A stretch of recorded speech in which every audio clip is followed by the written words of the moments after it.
Hey everybody, welcome to another DMVCBN Comic Book Club. Shout out to all returning viewers and subscribers, and if you're new to the channel, welcome. Today is Saturday, May 10th, 2025. I'm your host, Freddy, aka the DMV Comic Book Nerd, and today I'm joined by my friends Maurice, Claude, and Travelle. We're here to discuss comics and related media, new and old, print and digital, books, TV, and film. We'll take turns sharing our media recommendations, news, and other items, and we'll try to avoid spoilers unless we announce otherwise. Um, and want to give a quick disclaimer. We might also have politics involved in our discussion. It might come up because comic books are political. They always have been. And if you're not aware of that, I'm sorry. That's the way it is. Um, but we're open to having, uh, constructive conversations, even if we have different perspectives or ideas. Um, that said, let's get into things. Hey, everybody. Let's start with someone who's been here a whole lot recently. Let's start with Claude. How you been, man? You want to introduce yourself real quick? Hey, doing well. I'm Claude, 33 years old from Washington State. You can find me on Threads talking about comic books and TTRPGs, and I'm also streaming on Twitch now, kind of Tuesday, Monday, Thursday. There we go. So yeah, check me out there, and yeah, happy to be back to have some more discussions about comics. Glad to have you back, man. All right, and next we've got Travelle, another frequent guest of the pod. How you doing, man? Doing good, man. Thank you for inviting me again. I'm really grateful to be among such like excellent dudes. Like you guys are awesome. My name is Travelle. I actually hail from Queens, New York. I'm 37. I am a father of one beautiful little girl, and I am the big boy nerd. I actually write about politics, mental health, and comic books and pop culture and video games. For the most part, I actually have a Medium page under Travelle, Barksdale, but it should just be under Big Boy Nerd. You could find me under that. And I also have a Substack that I talk about Afrofuturism, and that's on Substack, Big Boy Nerd Substack. I hope and I actually have a Threads that I'm actually relatively active on. I've been kind of quiet the last few weeks, but that's going to change soon. Threads is Big Boy Nerd. That's at Big Boy Nerd, and you can find me. Thanks. Awesome. All right, and last but not least, I'd like to welcome back Maurice, aka Blurred Force One, to the club. I think last time you were here, didn't we discuss Deadpool Wolverine? Yeah, it's been a long time. Was that last summer for real? Yeah, It's time been a while. flies. That's crazy. Glad to have you back. Yeah, glad to be here. I fortunately had a work situation that let me be here this morning, but or so anyway, I'm Maurice, aka Mo, Blurred Force One. I got a YouTube channel, Blurred Force One. I'm on Threads a bunch talking about nerd stuff and also gardening. I'm a gardening nerd too. So if y'all want to know I something about growing some food, watch other YouTube channels and then look at my stuff because they know more. But yeah, it's good to be back, man. I can't wait to talk about this stuff. Awesome. So again, thanks for being here, guys. This is so great. This is the first time we've had four people discussing things at the same time on the club, and I think my goal is to just keep building this community, to keep inviting everybody to join the discussion. Like if you're listening or watching right now on YouTube, you're welcome to come join this discussion. We meet at least once a month, maybe more. Like it's very flexible. Like I love to kind of, get your guys' input and make this something that works for everybody. And on that note, I'd just like to add, I would love to invite more women to come be a part of our club. Like this is not a boys only club. It might Yeah. seem that way, but that's not how it is. Like everyone's welcome. All right. So let's get into it. It's May. A lot has happened. Last time we did this, Claude, Travelle, you and I were talking about Daredevil, and since then the finale of season one aired. So we gotta have a few quick thoughts about that. Would anyone like to go first? I guess I'll go first. Sure. Yeah, I actually thought it was relatively dope. I think that it was a hybrid mix of Daredevil Punisher-esque Yeah. story, which I'm not opposed to. Those two have like a long history, but I actually think that it was well done. I think that there were really some like really excellent and poignant critiques about just like New York City police in general, because like I live in New York City and I found it to be very, very poignant. I'm a lifelong New Yorker, and I found it to be extremely poignant. I think that there's a lot to be said about Matt Murdock being an Irish Catholic and being like very anti government, well, anti like establishment, more so anti system.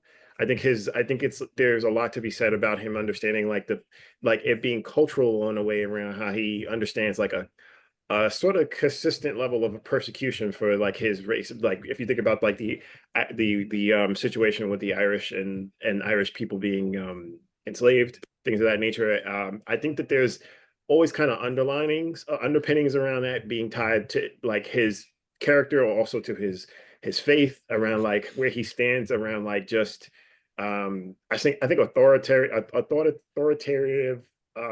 jurisdiction around things. Like I think he's really, really, really anti-system. And I think he's like a really interesting avatar to talk about a lot of those things. And I think that this show, especially like the last episode, really did a good job of tying all those elements together. He's establishing like a new, like sort of like underground group of people that are gonna like sort of like the defenders that are kind of like gonna, be his like sort of army around like trying to deal with like a corrupt system and trying to like infect some sort of change with his own bare hands. I think that that character is like really, really necessary and needed now. And especially because the character is disabled. I think it says a lot about how either it be people of color, black people, women, or and mostly the disabled people that are at the forefront of most change.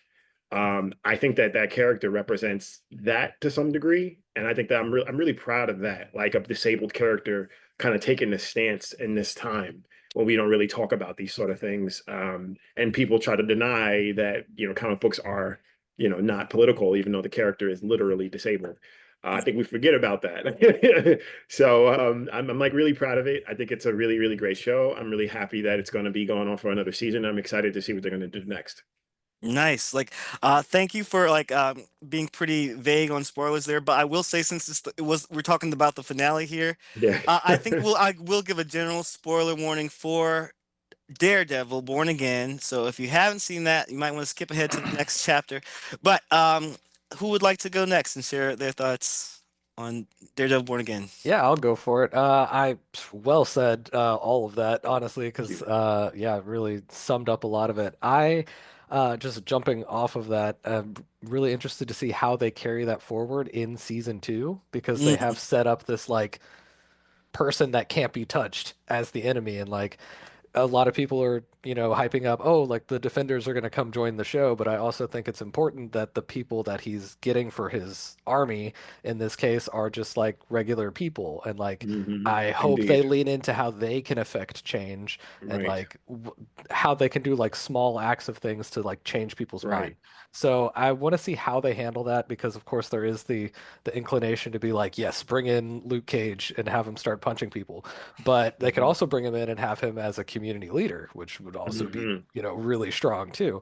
Hmm. So yeah, overall, really liked it. The brutality of the finale was a lot. yeah. Um, it's a little high for me, but I understand why they went that hard on it. Yeah. And Yeah. I definitely like appreciate that they went as far as they did with it.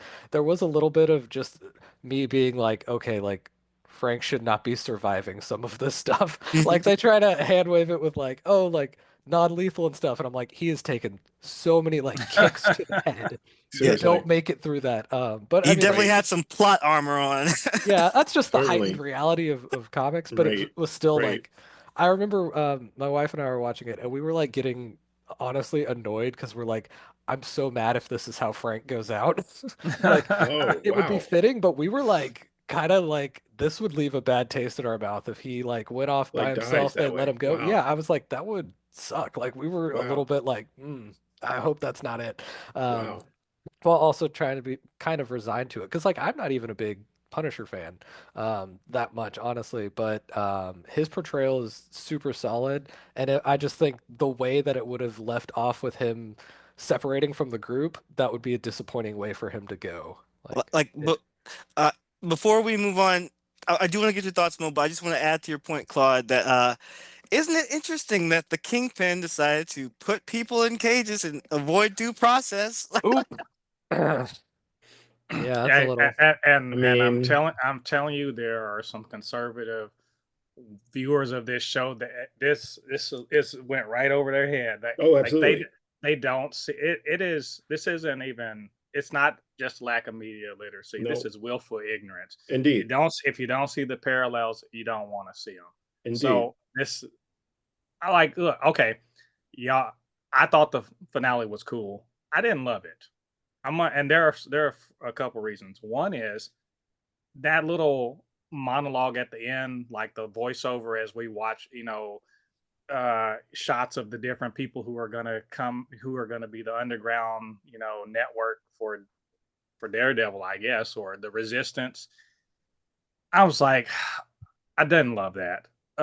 It seemed a little hokey to me, and also it felt to me like this was, if you wanted to look at this show and be like, this is two shows cobbled together, because it is, right? It's Mm, There are two different shows cobbled together. yeah, Absolutely. This is one of the seams that shows it. The seams that show you two different things being put together. That ending monologue to me was one of them. It They didn't have, and I don't think it's a very dynamic way to end the season. It's essentially saying, hey, come back next year, we're going to definitely do some more stuff. Yeah, there was a bit of yeah, that where okay. it's like, Yeah.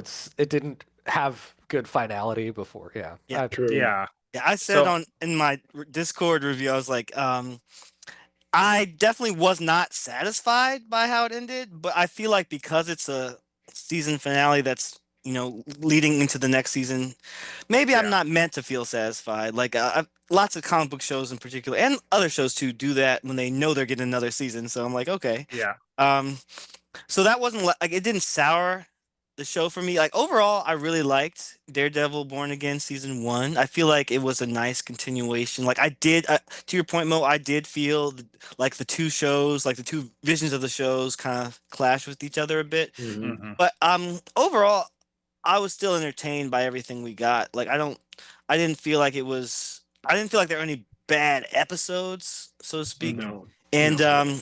I am excited for season 2. Like I do want to I do think because Born Again is so firmly in the MCU now, whereas before it was, in its Netflix neighborhood, I feel like, yeah, it's definitely going to have to balance a lot of things because, like, not only is it, uh, a continuation of the Netflix show, but it's also in the neighborhood of all these other things, and it has to yeah, connect to like all these different tones and different genres. And like you got like you're now in a world where you got space aliens and you got right. magicians and all these things, and he was dating She-Hulk even if he didn't mention it. So it's like Right. Not so, even No, once. it's true. No, It's it's true. it's the problem of comics keeping things self-contained and making it make sense. Why is this one hero dealing with all this shit when there's literally 25 other people around, like That can hold nearby, them down. like, that could Yeah. just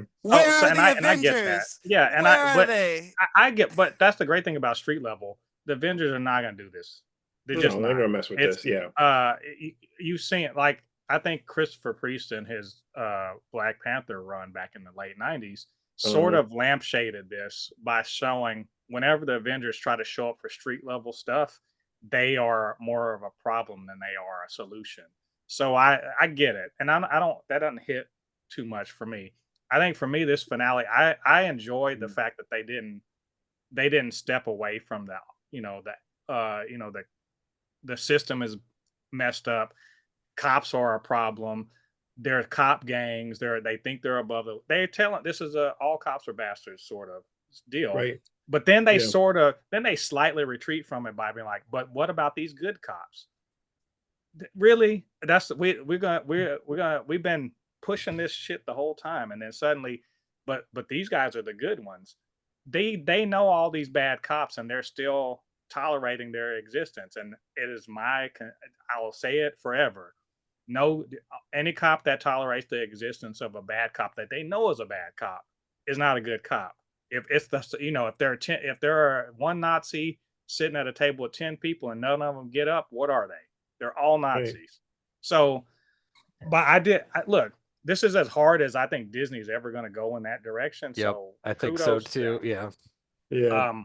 And beyond that, I liked a lot of that thing that happened. Yes, Frank being a nihilistic, badass that he thinks he's John Wick, but he's John Nick more like. Right. He sort of gets really there, but not really. That was cool. I do like that, I think Wilson Fisk is a Trump stand-in if Trump were like smart. So but also, can I say, very disappointed in his motivation. Oh, really? This shit is boring. Maybe it's because in our world right now, you know what the motivation of the bad guys is? More money and power. That's Lex Luthor. He doesn't care. He got money and power. He wants to do more crap than that. I want Wilson Fisk to have some grand plan. His grand plan is, I want to offshore Madripoor in New York City. Come on. That's your plan? Okay. Money and power for the sake of money and power. I think you can make a good point with that too, though, with like they seem like this grand thing, but in the end they're all just after the same petty thing. So like you can kind of try to see it that way. But I see what you mean, where it's like it's just more of the same. And I've been saying, go ahead, Travelle. Oh, sorry. I was going to simply say, to Mo's point, I actually have to sort of contend with you about your position around Lex Luthor and Superman. I actually think Lex Luthor, what his main goal is that he's xenophobic. He's just xenophobic. He's a bigot. And I think that's really what it comes down to at the end of the day. It's like he can't handle someone being better than him. I think Wilson Fisk and Matt Murdock, there's something special about that. For me, I've always found their relationship to be special simply because Kingpin can overpower this small man, and Daredevil still finds a way to kick his ass. I think that there's something really, really, sort of like David and Goliath that is always happening between these two characters that's told in like really small microcosms, like these have this David and Goliath experience. And I think that this is sort of kind of like that in itself. It's like, all right, he's the system. Matt's trying to go against the system. That's Goliath, Goliath versus David, that whole sort of situation. And I think that that's always the continual thing. But I think that in itself is not telling a human story around like how human beings are actually more motivated by other things that are a little bit more complex. So I hear you. It becomes a little bit more black and white. I think you're right about that. So I gotta say, like, I have been saying all season, I was worried about Kingpin falling into a rut of the same old plot where it's like he's the big bad and then Daredevil has to take him down at the end of the season. Like that's kind of becoming a familiar plot line. But I gotta say, what I liked about this season was, first, I'm so glad they brought back I can't think of her name, but the actress who plays Vanessa, his wife. I feel like that plot line was something we hadn't seen before. Like we saw him fall in love with Vanessa, but we hadn't seen marital issues with them where they had to go to couples counseling and their counselor was Matt's girlfriend. It was like all this drama. Like I kind of live for like the soapy drama. Like I think comics are messy. It makes sense. I love when they were all at the ball and like they were all like dancing with each other and like there's a lot going on. But to Mo's point, I definitely think his motivations are simple. He wants more power, more money, and he's willing to be the most violent one around to get it. And I do think that this season has escalated that because he wants New York to be the seat of his power. Like he no longer needs to deal with the Hand, Madame Gao, all those people. That's in the past. Like Madripoor, that's in other countries. But here he's like, I run New York now. I'm the mayor.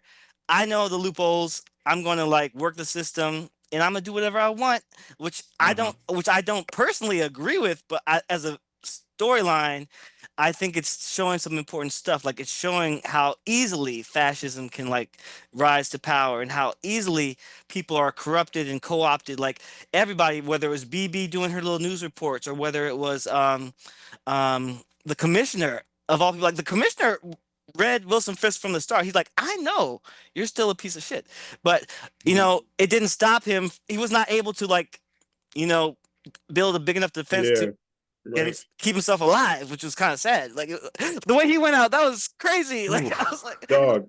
are they gonna show it? Oof, They showed it. I was like, oh. I think man. where you're talking to is the idea of someone using the system and even the checks and balances of the system, exploiting it to still become a person with way too much power and to abuse it and to do it with the consent of the governed, because you have to admit that everything he did was with the consent of the government. At least he got elected. He was using all of the tools of that were at his disposal. Right, Most of it was above board, some right. of it wasn't. But like he got his little cop gang. That was legal for him That to was do. legal. Yeah, it's legal. So and the thing is, if people that are watching this, again, there's gonna fly over their head. People can do this now. Now It There are people already do do are. it now. we know that there are Yeah, cop gangs. We know that any town, any city, any place you go, there are cop gangs. And Only they difference, bruh. only difference is right now the cops and ICE, they're wearing masks. They're the ones wearing the masks. yeah. In this show, they were trying to like frame average citizens as being masked vigilantes that they can just kill on sight. But in reality, we saw it yesterday. The mayor of New York was of Newark, New Jersey, Newark, New was Jersey. Yeah, arrested. Like this is unprecedented. Like this is unacceptable. yeah. But like It's terrifying. And it, they know they're on the wrong side of it. So cops being Right. Being masks. Right. masked up because they don't want to be doxxed or whatever It, is them knowing they're doing some bullshit. Mo, I And couldn't and agree with you more. I was talking with my daughter about this. She's 16. She's worried about the state of the world. Thanks. And she was talking about seeing like ICE like grab a mother up while her kids were in the car. Which, by the way, that shit happens all the time All before the time. Trump. Thank you. But what I was trying to get at to her was like Obama, or Clinton or whatever. They did that stuff, but it was like Thank nobody you. really reported on it. But Right. you can't do that unless the people who are the arm of the law, aka the cops, are Hmm. consenting to do these inhumane things. If they're so you need first a segment of people that can throw away their empathy, that can who can Right. dehumanize other people, so that they can just do shit like this. And that's what's going on. That's exactly why the cop gang in Daredevil was made up of bad apples. Yeah. No, but they could have made that cop gang up of just regular ass, Yeah. not Regular ass quote, not cops. bad apples, Right. and they'd have Right. still done the same thing because they're not there to do the humane thing, the right thing, something that dignifies other people's humanity. They are there to follow orders, and to as soon as they identify you as the enemy, as the whatever, you are not human enough. They can do anything they want to you, and it Yep, is they make something that that separation and yep. it's more rare to see cops become think like, no, I'm not going to do this because that's Right. wrong, than it is to see them saying, I have the power and I'm going to do it. so That's what's. Yeah. Go ahead. Go ahead. so I Sorry. do want to wrap this conversation up, and because we got a lot of stuff on our to-do list today, but Right. I do want to follow up on that with one more thought, because Travelle, you and I particularly were talking about Cold North on this show, and Mhm. in the finale we got the revelation that he was the one, I think, who killed Hector Ayala, and not only did he Yeah. kill Hector Ayala, like Punisher was trying to kill Cole, and Daredevil again was like, "No, don't do it." So Right. so it's like, how do y'all feel about that? And like, and also, did Cole get away? Like, we didn't see him die, like because they made such That's a a big deal good of it. Like, question. was he the one who threw the grenade? Like, I don't know what happened. I think I said this about Cole before. Sorry to interrupt. I just want to say this about Cole, 'cause I think Cole's a really, really compelling character. I think that Cole is like really representative of like, cop going into a system and understanding the system is bigger than them and having to make some decisions for themselves and leave. Like that's what happens in the comics. Cole is such a white knight in this, is that he like was very stern and believed in these like specific ideals around how to govern, around what the judicial system is supposed to look like, that he entered it. And then when Daredevil and him crossed paths so many times and he realized that the error of his ways, he straight up left the task force. He left it. And I think that that's like really indicative around like, you know, how and what ways like being a police officer has the ability to corrupt you. And I think that that the show did a disservice to what that character is supposed to stand for and symbolize in regards to just like either, you know, trying this whole notion of cops being able to say to each other or say to whoever is an aspiring cop to be like, be the change you want to see in the world. And, you know, I want to join the system. I want to join these cops to be the one good at one out of them and infect some sort of positive change. I think that Cole represents how that's not possible. And I think that when and use it and actually misusing that character to tell that story around like how this system is bigger than any one individual, I think that they do a disservice to not only Cole, but to just black cops being in that position in which, like, you know, you got these 3 black cops that just got off for killing Tyree Nichols. Just Yes. got off, you know, and that serves to actually give Cole North more definition.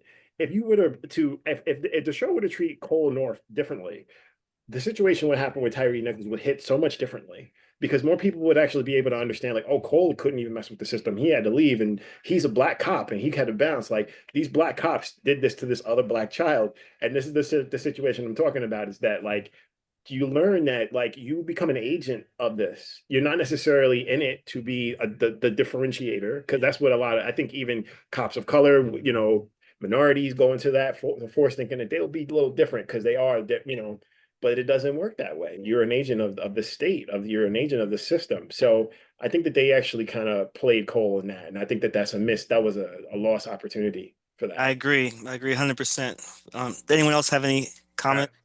Can I say, as someone who doesn't know the comics, I was like, fuck that guy from the beginning. Like it's, and you know, where I actually first started thinking that was when he made excuses for why he broke the law to coerce a confession out of somebody. Anybody, any cop that is gonna make excuses for, like, anyone that says that I have to break the law to uphold the law, shouldn't be a cop. And so Agreed. he was making excuses, and I was like, all right, this dude he's trash. He just, them following through with him being trash was just, you know, it just like confirmed for me what I was thinking. But I do like that you mentioned that the Tyree Nichols thing. I was thinking that too. Same. The whole WA, you know, when they say, you know, black police showing out for the white cops. That's Indeed. This is what I was feeling. And like, it's not just Tyree Nichols. Like, if we think back, you know, we get so many examples. There were black cops when Eric Garner was killed. There were black cops when Freddie Gray was killed. Right. It's like we see this all the time, and so that's why it was just something I felt we had to discuss. And thank you guys. I was just gonna say real quick that, and people will be like, "Oh, how can it be racist if there were black cops involved?" Clarence Thomas exists, and that's one of the most if Uncle Ruckus and Clayton Bixby had a love child, it will be Clarence Thomas. You're not wrong. You're not wrong. I'm just anyway. I'm sorry. I could drag this on. No, I could go with you, bro. We could do this, man. Like, but yeah. At the end of the day, I think it's clear the Daredevil show had a lot to say this season, and you know, I almost want to ask you guys: is it the wokest thing Marvel has done yet? It's woke as fuck. But also, I hate this question though. Just to say, like, so wait, can I ask you a question, Freddie? Why do you hate that question? Because I hate the way the word woke has been like co-opted and misused and abused. Like, I feel like. Thank you. If I even use it now, I have to be very clear about what I mean, because like people are going to take it out of context. But I think we here kind of know what I'm talking about. Like, we're all kind of generally on the same page, right? Like, you know, like at the very least, we're talking about a show that is addressing, you know, systemic issues. We're being alert to systematic problems that involve race, that involve sex and gender, that involve, you know, justice. So that's what I mean. So are you saying it's not woke and annoying? Right. Oh no! I'm, Oh I'm no! so glad it's not woke and annoying. No, this shit is it's so woke, and it's woke Absolutely. in the best way possible. Like the fact that this pisses off people like Nerdrotic and Critical Drinker and them, I'm glad. Every time anything pisses those idiots off, I'm glad it makes their butthole pucker because it's talking Indeed. straight to them. And it's there ain't no strays from this show doesn't shoot strays. It's shooting No. strays. It's Yeah, Punisher no, shooting it's true. strays. No, it's true. It's true. I got to say, like, that's to like actually add on to what Freddie was saying before about the season finale with Punisher. That was some of the best like writing I actually have seen from the Punisher for some time. I actually think like I'm not a huge Punisher fan. I think he's cool. However, I really like John Bernathal's portrayal. I think John Bernthal adds a level of dimension and complexity to that character that isn't really, to me, it doesn't lift off the page when I read him. Like the character is just like when I read the character on a page, it's like I'm a white dude that's angry. I'm letting everybody feel it, like yeah, there. And then his code is very like it's kind of like it's his code around who he hunts is very akin to what a cop's code around who he hunts, around who they would hunt. And I think that is hard for people to construe when it comes to reading a comic book. But when you have someone like Bernthal that actually is able to add dimension to that character, and when he says certain things, it sounds like he actually means it in real life. And Bernthal is so convicted. He has such conviction and how he actually delivers lines. I think that like it adds a whole other level of me actually appreciating the character. So him just being like, all of y'all are punks, like him just like being tied up and being like, Clowns. all of y'all clowns, all of you. And I loved it. I actually clapped at that. I was like, this is what y'all need to do. White people be calling out your own people. Y'all need to call your own people out and be like, this isn't it. Like, I don't like y'all are all punks. Like, y'all ain't with it. Like, I think I was like so proud of like that actually, that him just like showing up that way and being like, and showing up for himself, being like, y'all are not me. I am not you, and you're all cowards, and you're doing everything like you're not even doing your jobs right. Like you It's like think that you think you're me, but you're not me. And I just you thought it don't was know my great. pain. He said you That don't know part, my Right, that part pain. right right, there. right, That right. You part. don't know my pain. Yeah, y'all are just like privileged assholes that like bend the law to whatever way you want to, and you don't understand struggle. You don't understand my position, and I think that that's important too because I think that goes back to what I was saying before about even Matt. It's like white people struggle, and then like and if you're in touch with it and understand it and take accountability for it, that changes your whole relationship to a system. And I think that someone like Frank Castle like really exemplifies that to be like, you know what? Yeah, I'm not the best dude out there, and I know I'm not the best dude out there, but I own my shit. I told myself accountable. So like when he's getting stomped out by cops, he's like, I deserve this. I'm here. This is the situation.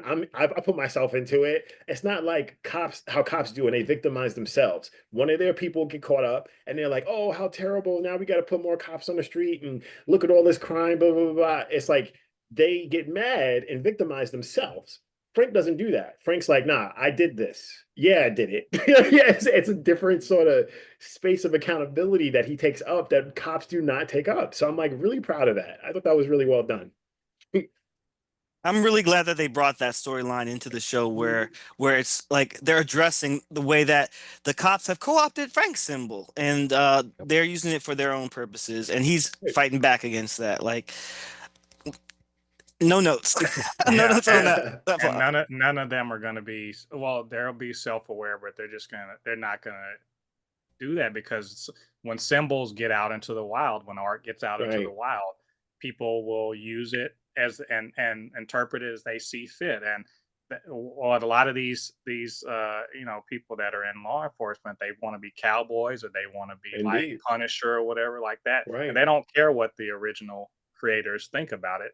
Hmm. That's their symbol now. So but They don't even fortunately read for me, comics. whenever I see somebody that has one of those fucking symbols with like the blue line flag and everything on it, I know everything I need to know about it. Need to know. You That's know, I right. know exactly what I need to know about anybody that has that, and that's Hmm. good. Know your enemy. You know. Right. That's all.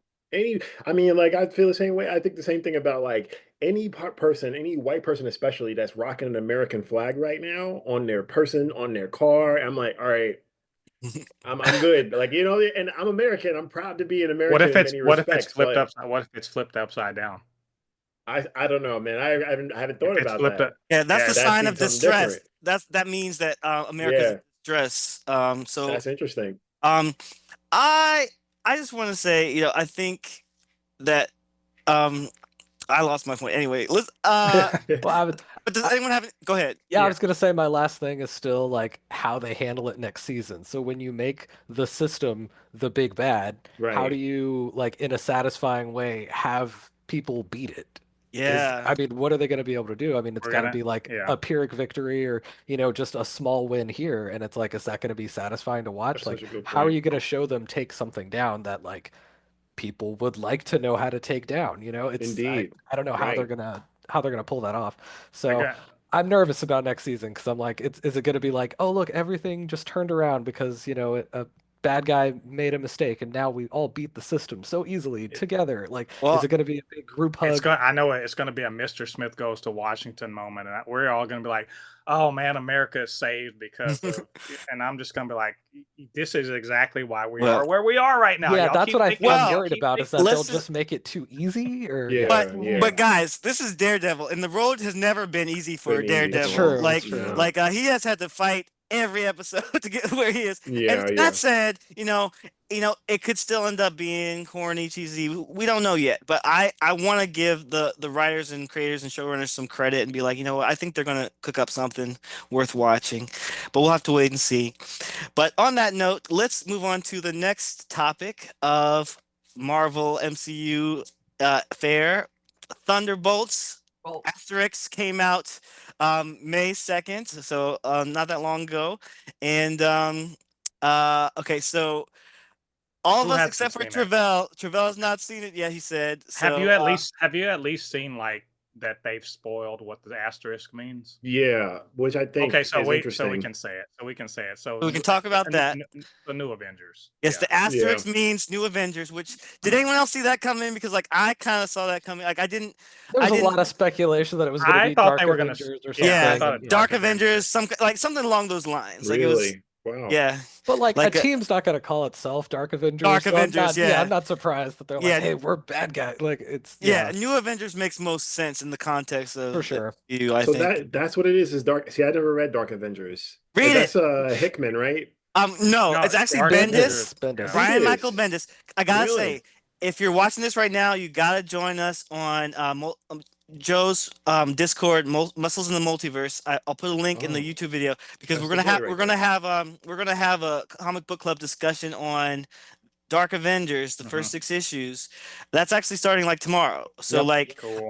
like you don't have to like jump in it right away. You can always like I'm gonna have look to into read it. it though. Yeah, look into it Man. on your own time, but like we're just going to be discussing that book over there on Discord, and anyone's welcome to join us. All you gotta do is follow the link, sign up for the newsletter, yeah, and then you'll be in the Discord. It's like And, a, it's a, yeah.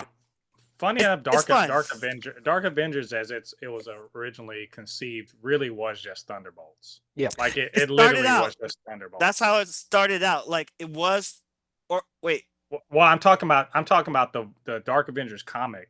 It was the Thunderbolts concept, but they just put Avengers because of the situation in the comics at the time. yeah. But the idea that you have villains and then you give them a new skin, basically, like So, in video games. Yeah, they just take another name and Yeah. move so on a from little there. bit of comics book history. So in 2006, you had Marvel's first Civil War, right? And Mhm. in that comic book, that's when Norman Osborn and a couple other people started joining the Thunderbolts, I believe. So then they had a whole storyline where like his version of the Thunderbolts included like Bullseye and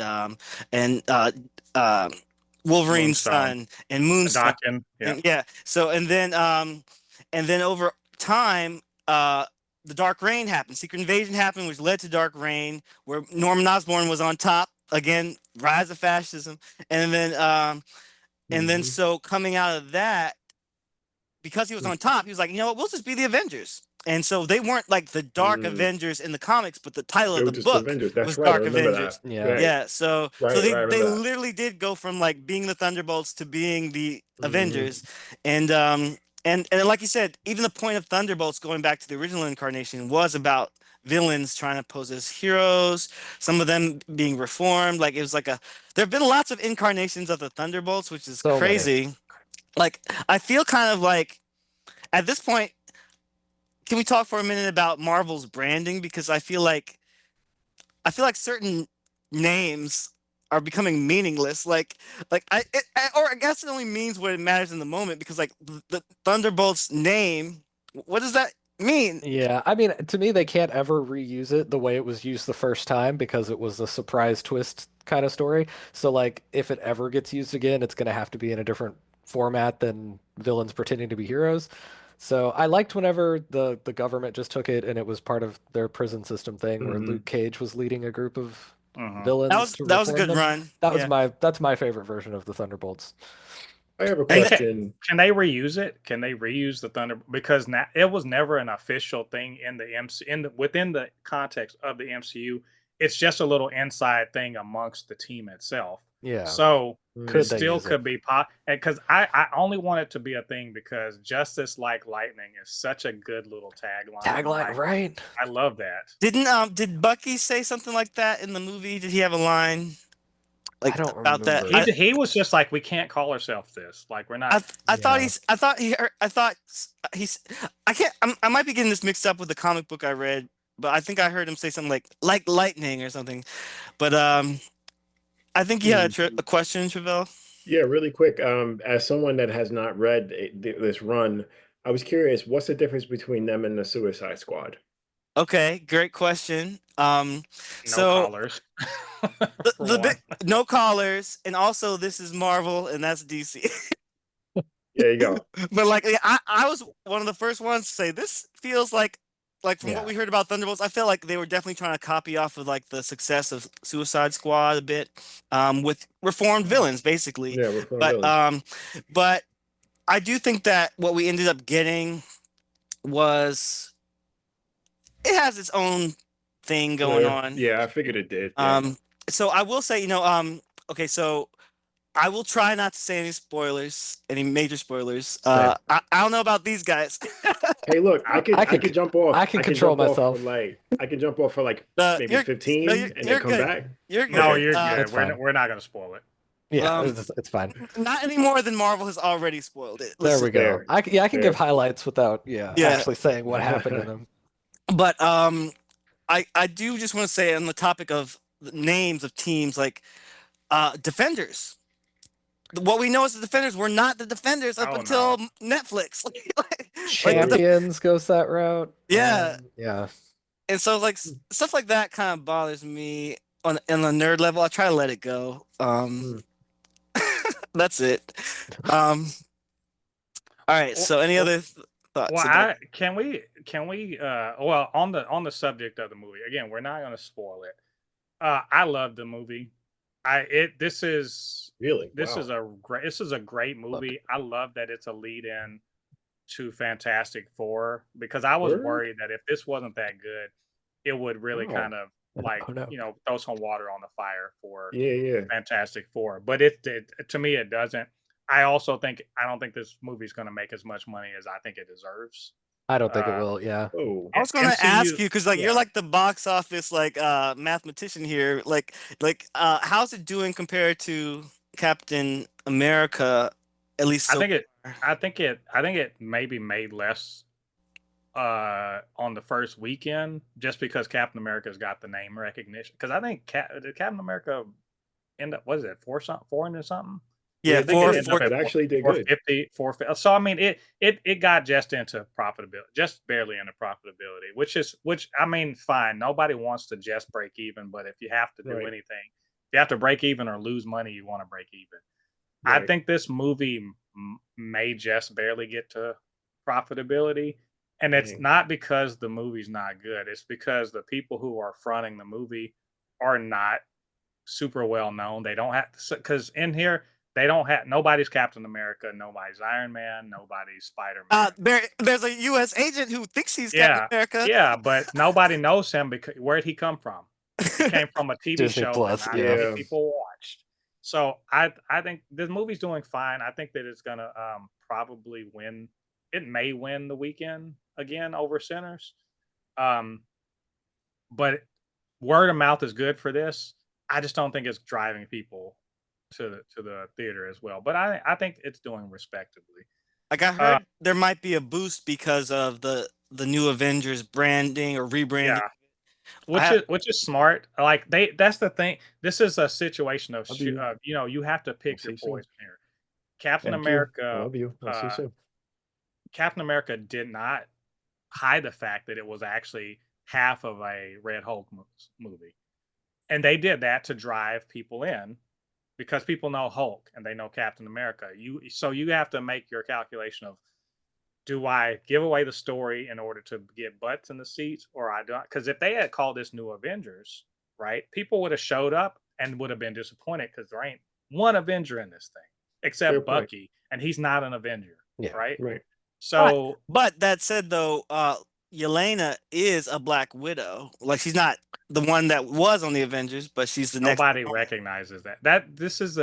They have a very, they gave Jake Schreier, I think Michael Pearson, Joanne Callow. That was the screenwriters and then the director, respectively. They gave them a very tough assignment, which is take some characters that a bunch of people barely remember or don't know at all, make them into a team that people will give a shit about, and make them interesting enough that people will want to actually associate them with the Avengers. They did it. To me, this is a great movie, and people should be watching it. I think they knocked it out of the park. I would not blame people to be like, who are these people? Why should I go see this? Yeah, but you know what else followed that formula, Mo? Guardians of the Galaxy. Thank you.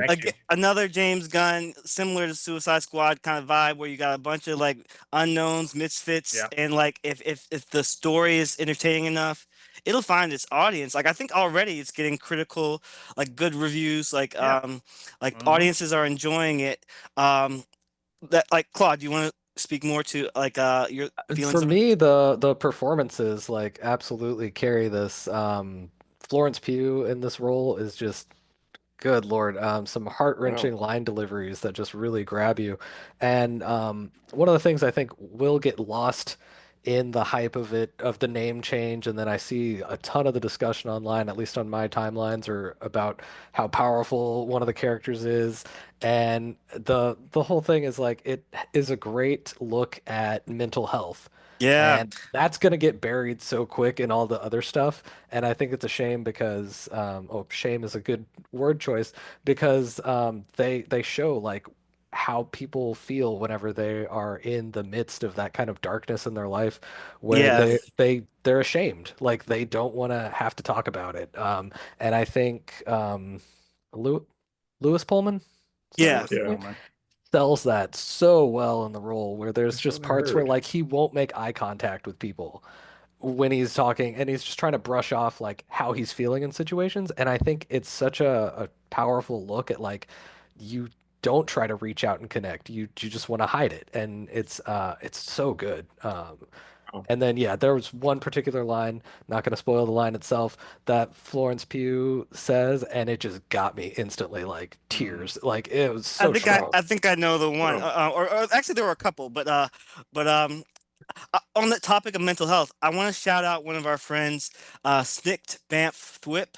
Like he mentioned, like this movie came out in May, which is Mental Health Awareness Month.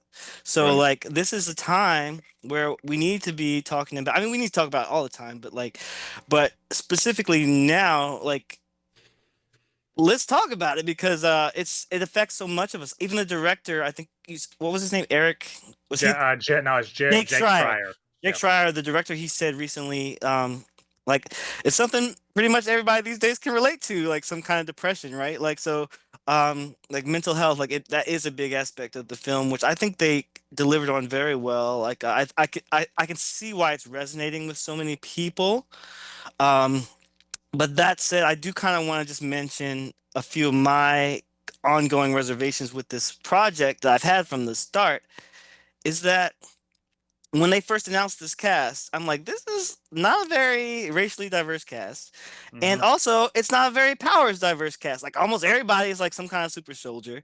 But that's kind of like low on my list of complaints. But like, there's really only like one non-white person here, and that's Ghost. And like, I like Ghost. I thought, I liked seeing her film. I'm sorry to interrupt, but it is funny that her name is Ghost and she's the Right? only non. Hmm. I'm not gonna say any more than that. You know, if you know, you know. Yeah. Damn. And on top of that, like she gets like the smallest plot line, I think. Oh, next she's the second smallest plot line. Okay, there is Oh another my actor gosh. who Yeah. gets the short stick, but we could have a whole discussion about that, but I'll wait until Travelle's seen that. Maybe next time we can discuss Did that you in detail. did you see someone talking about that on Threads, and they were like, you know, if you took Ghost out of this movie, the movie would What still be the changes? same. And I deny that. That's bullshit. No, I disagree with that because like she did have impactful moments. Like without not even spoiling, this. Yeah, I'll just say actions she took did make a difference in my yeah, opinion, in my viewing. But yeah. it's Like, everyone's well, got their own perspective. she literally did a couple things that were, you know, physically, like materially important to the movement of the plot.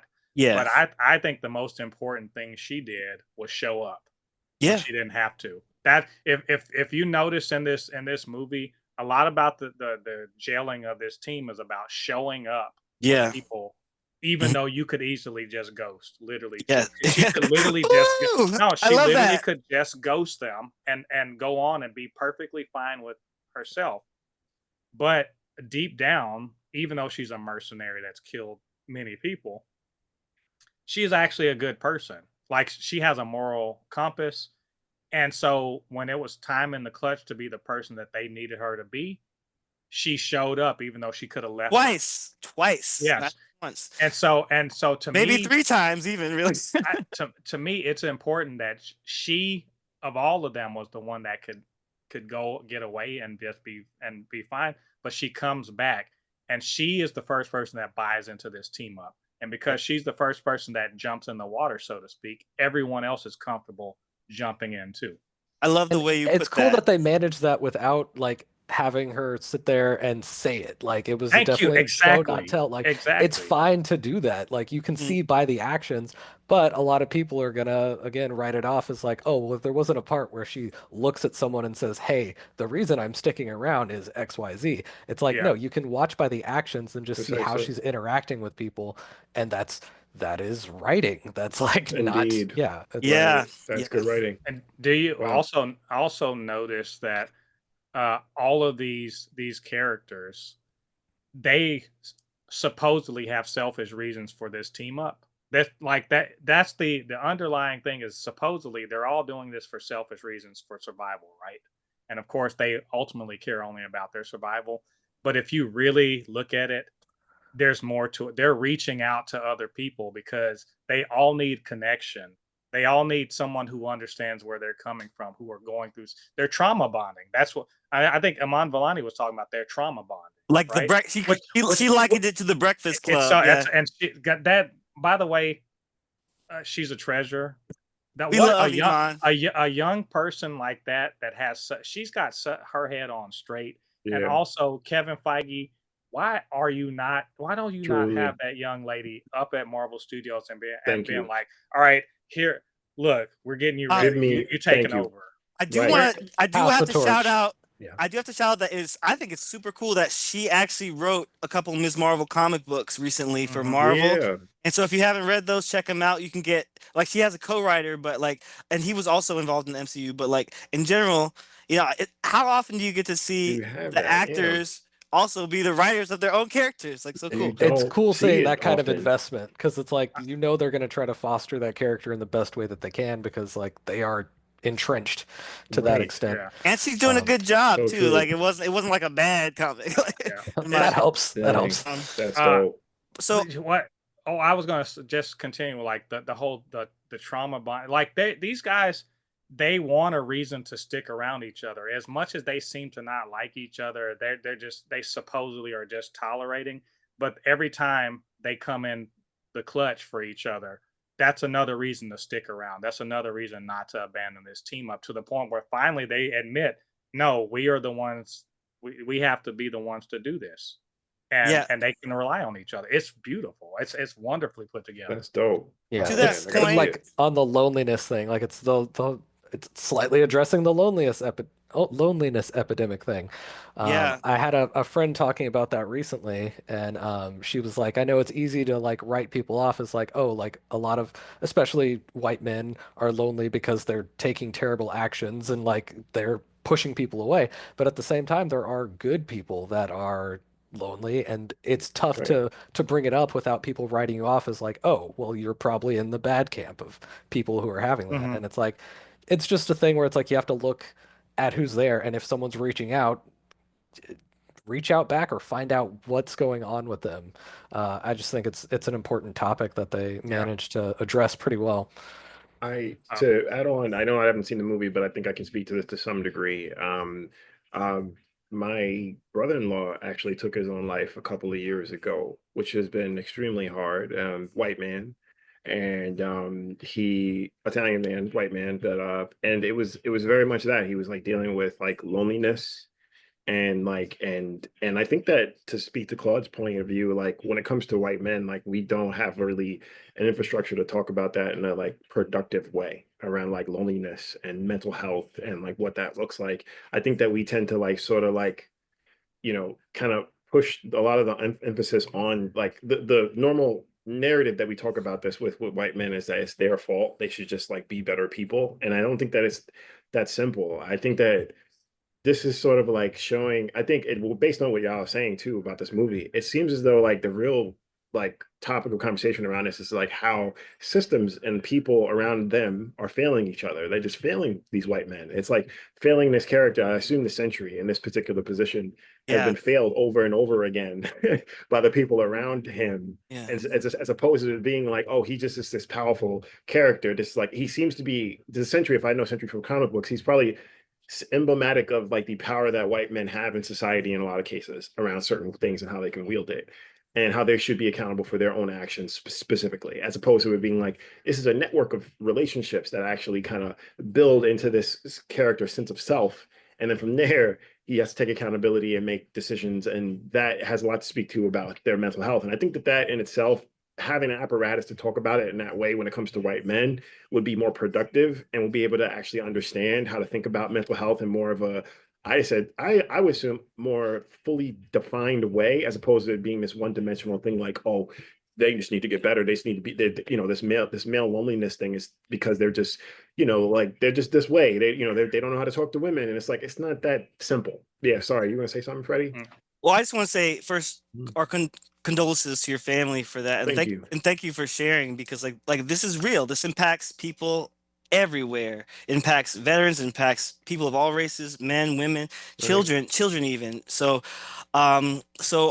I think you're right. We do need to be able to discuss this in a way that's productive, that is sensitive and empathetic to what people are dealing with. Um, and I gotta admit, I myself have struggled with it in the context of this movie, because I want to mention the fact that the original actor that was cast to play Sentry was Stephen Yun. Yeah, right. And he's an Asian American. I think he's from South Korea, and then he lived in Canada, and now he lives in America, I guess. So like, we're getting a little bit of background noise from someone. So if you can mute, maybe that might be helpful. Um, but yeah, okay. But yeah, I was just saying, Stephen Young was the original actor cast as Sentry, and he is an Asian American person. And it's like, I feel like, how different would this movie have been perceived if he was able to do the role, and how much racist hate and pushback would he have gotten just for playing a character that's usually white in the comics? Like, we Good see point. this all the time. Like, and like, I wonder what audiences have empathized with a Korean That part. American man the same way they do with a white Exactly. man That's a great, who's going yeah. through this.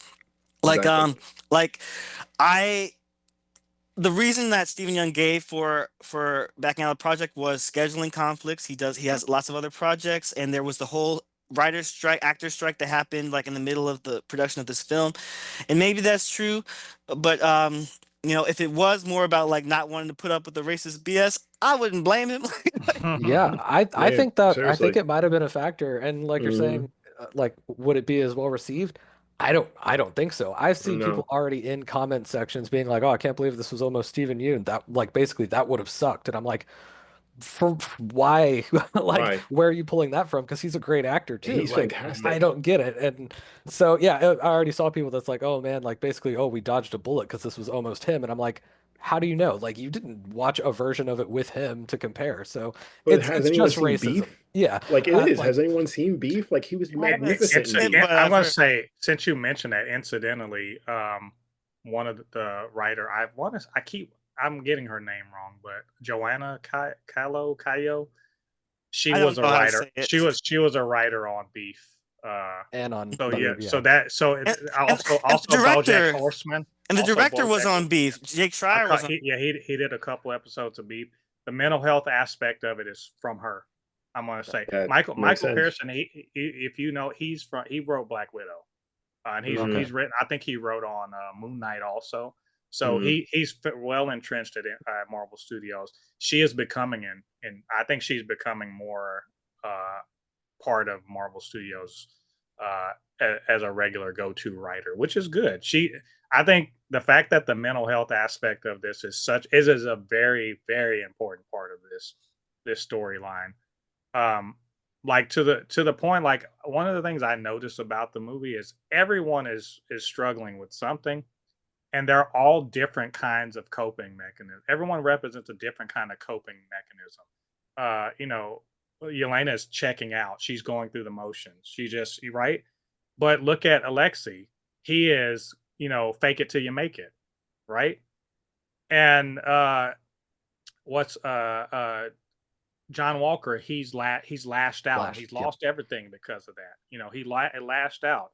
Um, the only person we really don't get to really know what her most motivations is Taskmaster. But Ghost, we find out. Ghost is sort of, she's been, you know, reflecting everything back onto the world, but also she's sort of checking out because she's literally a ghost. She can just, not feel, for a little while. Everyone is sort of representing a different coping mechanism for the same problems. And the fact that there's that diversity is interesting because I've seen people be like, that's me. And I'll tell you guys straight up. I've identified with a little bit of every one of those, you know? Mm. It's it means something to me that in our like comic book things, a lot of people look at them like, oh, they're flashy, they're fun. They, keep politics out of my whatever. But if art isn't saying something that speaks to the human condition, Thank you. it's crap. It's Right. it's for toddlers. And I Right. don't want toddler stuff. I'm a grown ass man. I want somebody to tell Word. me every time I see a movie, I want it to tell me something about the human condition that I didn't know or recognize, or that I can sort of see, in my life or in the life of other people I know. And if it's not doing that, I don't want it. Right. It's wasting my time. Well Yeah. said. Well It's a said. waste. Um, it's almost 2 o'clock here, so I don't know how much longer we're gonna go today. I mean, I'm free for a bit, but I don't wanna take too much of your guys' time. So, any I could final probably rock thoughts? for another 20. I could probably rock for a little bit longer if y'all want to stay on for a little bit. Yeah, like I'd probably need to bounce out in like 5, honestly. So I'll miss okay. the comic stuff, but I've been mostly rereading Unlimited stuff, so that's fine. I'll catch Nice. you on Me too. Twitch. Oh, can I say before I don't know if y'all can I say before you go anybody get this one? What you I got The there? didn't. Oh, the Moon Moon Moon Girl. Girl 10th Girl. Oh, anniversary. Did anybody get the oh, Moon Girl 10th Ooh, anniversary? no. I didn't see it, so I'll have to see if it's there next time I'm there because Oh, I sweet. that looks cool. No, Yeah, I didn't even get that. that was the one I'm going to talk about. Ah, gotcha, Dope. Right. gotcha. And I will say, I'm a huge fan of the cartoon. Yeah, cartoon's It's great. a bit of a different incarnate. I forgot because I hadn't read Moon Girl in like a long time since it first came out. I forgot how neuro Divergent she is. divergent Really? she is and is Huh. coded. She's not coded like that in the cartoon. In the She's cartoon. Hmm. she's a lot more of an easier to digest version of Lunella Lafayette. Okay.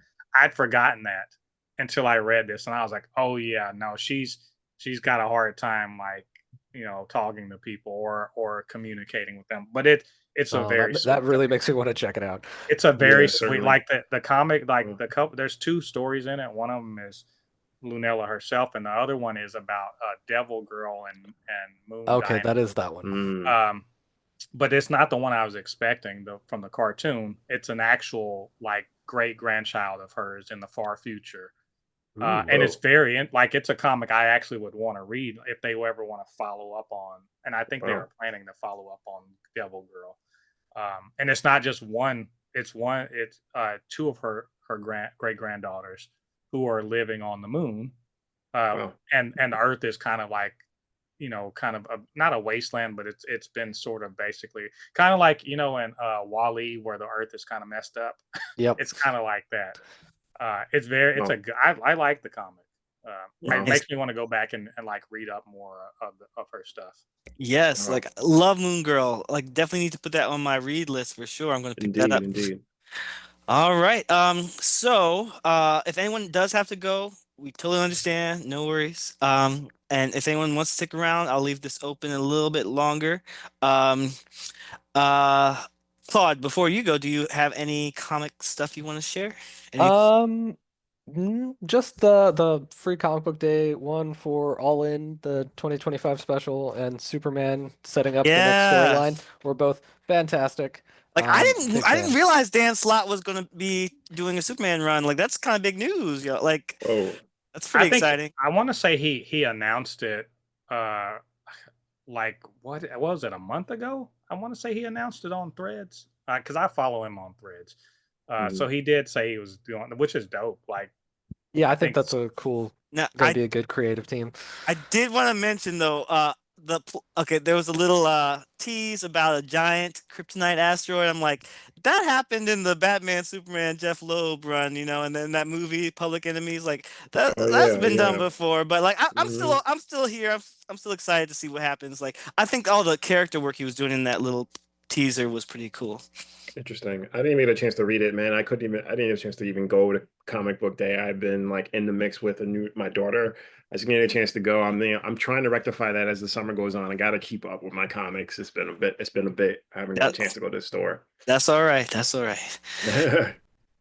All right. Well, thank you guys so much for being here today. I really appreciate y'all. And it's always great talking to y'all. Welcome back anytime. Again, everyone follow these guys on their various platforms, their various endeavors, lots of cool stuff.